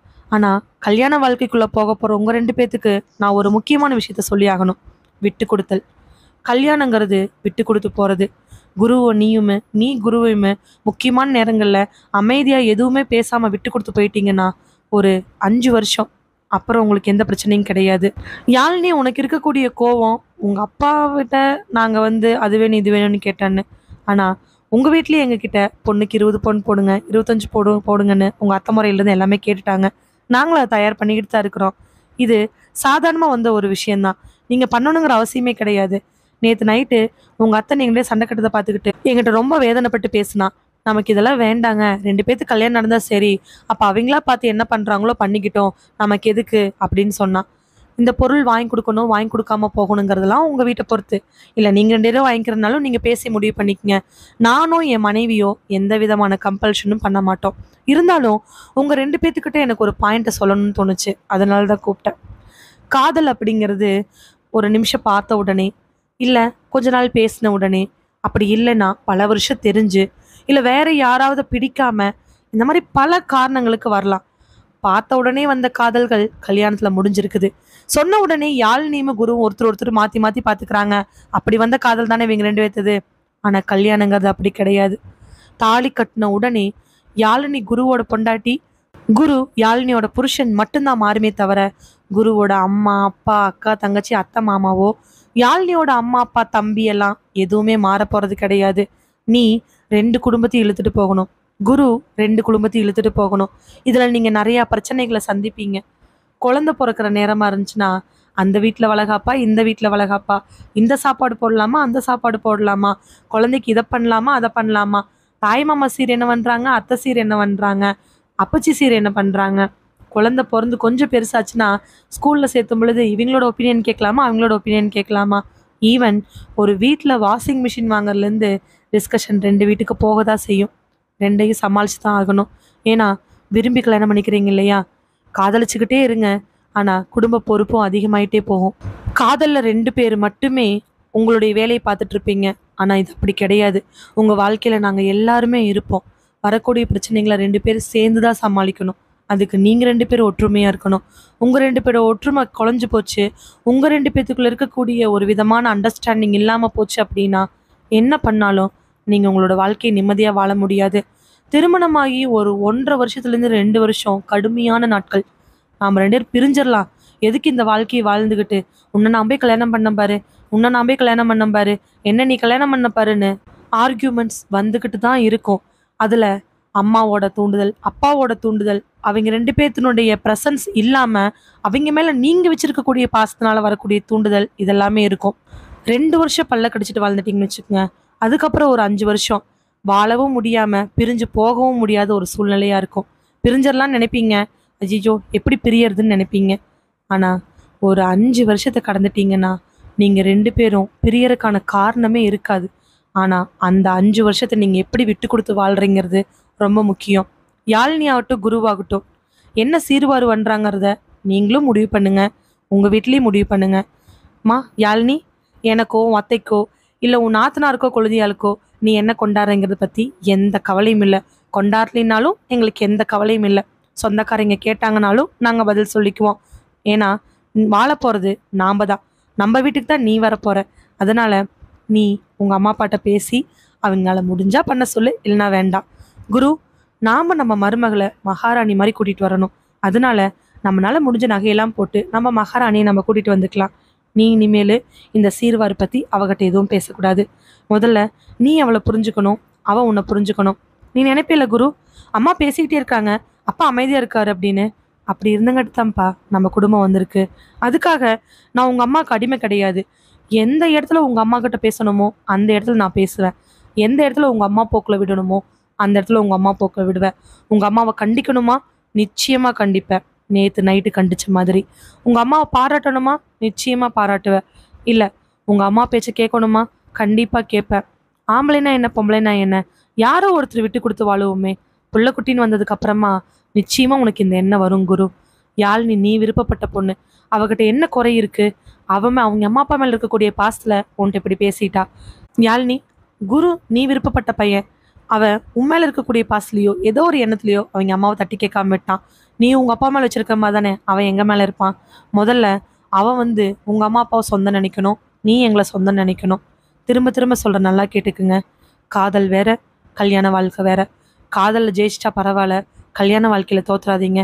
காதலில் தோத்து கல்யாண வாழ்க்கையில் ஜெயிச்சவங்க ரொம்ப சிறப்பாக இருந்து நான் பார்த்துருக்கேன். ஆனால் ஏன் ஆசை என்ன தெரியுமா? நீங்கள் 2 பேரும் காதல்லையும் ஜெயிக்கணும், கல்யாணத்துலேயும் ஜெயிக்கணும். அதுக்கு நீங்கள் 2 பேர் தெரிஞ்சுக்க வேண்டிய விஷயம், பொறுத்து நிதானமாக யோசித்து அனுசரித்து 2 பேரும் டிஸ்கஸ் பண்ணி முடிவெடுக்கிறது. இதை மட்டும் நீங்கள் ஃபாலோ பண்ணுங்கள், வாழ்க்கையில் நிம்மதியாக இருப்பீங்க. டீ வரவே சொன்ன விஷயங்கள் எல்லாமே உண்மைன்னு யாழினிக்கு குருவுக்கும் புரியுது. ஆமாம், ஆரம்பத்திலேயே இந்த மாதிரி ஒரு பெரியவங்க நமக்கு வழிகாட்டினது எவ்வளவோ நல்லதா போச்சுன்னு 2 பேர்த்தோட மனசுக்குள்ளேயுமே தோண ஆரம்பிக்குது. காதல்ங்கிறது எப்போ வேணாலும், எப்படி வேணாலும், எந்த நிமிஷத்தில் வேணாலும், யார் மேலே வேணாலும் வரலாம். அது தூய்மையான காதலாக இருக்கும். திருமண வாழ்க்கைங்கிறது அப்படி கிடையாது. எல்லாரையும் சமாளித்து, எல்லாரையும் ஒரு ரோட்டில் நிறுத்தி, எல்லாரையும் ஒன்றுமத்தா கூட்டிகிட்டு போய் எல்லாரும் வேணும்னு வச்சு கடைசி வரைக்கும் நல்லபடியாக சொசைட்டியில் மரியாதையாக வாழ்கிறதுங்கிறத அப்பா அவங்க 2 பேரும் நல்ல விதமாக புரிஞ்சுக்கிட்டாங்க. அதுக்கப்புறம் 49வது நாள் யாழினிக்கு குருவுக்கும் நல்லபடியாக கல்யாணம் நடக்குது. கல்யாணத்துக்கு அப்புறம் அவர் சொன்ன மாதிரி, குருவோட அப்பா சொன்ன மாதிரி, மறு வீட்டில் இருந்து, விருந்தில் இருந்து, ஹனிமூனில் இருந்து, யாழினி மாதம் கன்சீவில் இருந்து, 5வது மாதம் பலகாரம், வளகாப்பு, 9 மாதம் டெலிவரி முடிஞ்சு பேர் வைக்கிறது, அதுக்கப்புறம் அம்மா வீட்டுக்கு எடுத்துகிட்டு போகிறது, வருஷத்தில் மொட்டை அடிக்கிறது, இப்படின்னு எக்கச்சக்க இடங்களில் 2 வீடுகளுக்கு இடையில் கருத்து வேறுபாடுகள் லைட்டாக வர மாதிரியும் போகிற மாதிரியும், ஒருத்தர் அட்ஜஸ்ட் பண்ணி போகிற மாதிரி, ஒருத்தர் விட்டு கொடுத்து போகிற மாதிரியுமே சூழ்நிலைகள் வரதா செஞ்சிச்சு. ஆனால் அந்த சூழ்நிலையில் முதல்ல சொன்ன மாதிரி, குருவோட அப்பாவோட அட்வைஸ்க்கு ஏற்ற மாதிரி அப்பப்போ குருவோட அப்பா, யாழினியோட அம்மா அப்பா, குருவோட அம்மா, குருவோட அக்கான்னு சொல்லி எல்லாருடைய கைடன்ஸில் பிரச்சனைகள் இல்லாமல் வாழ்க்கையை நல்லபடியாக கடந்து இப்போ ஓரளவுக்கு எல்லார் வீட்லேயும் வர மாதிரி சின்ன சின்ன சச்சரவுகளை அவங்களுக்குள்ளே தீர்த்துக்கிட்டு நல்லபடியாக வாழ்ந்துட்டுருக்குறாங்க. வாழ்க்கையில் சண்டை சச்சரவுகள் வரதா செய்யும். கணவன் மனைவிக்குள்ள அந்யூன்யம், புரிதல், விட்டு கொடுத்து போதல், எந்த இடத்துல ஏற்ற இறக்கத்தோடு இருக்கணுமோ அதை புரிஞ்சுக்கிட்டா காதலில் மட்டும் இல்லை, கல்யாணத்துலேயே ஜெயிக்கலான்னு இப்போதைக்கு யாழினி குருவும் வாழ்ந்துக்கிட்டு இருக்கிறாங்க. இதோட நறுமுகையின் நயவன் கதை நிறைவடைகிறது. இதே மாதிரி வேறொரு கதையோட உங்களை சந்திக்கிறேன். அது வரைக்கும் நன்றி. மகிழ்வித்து மகிழ்ந்திருங்கள்.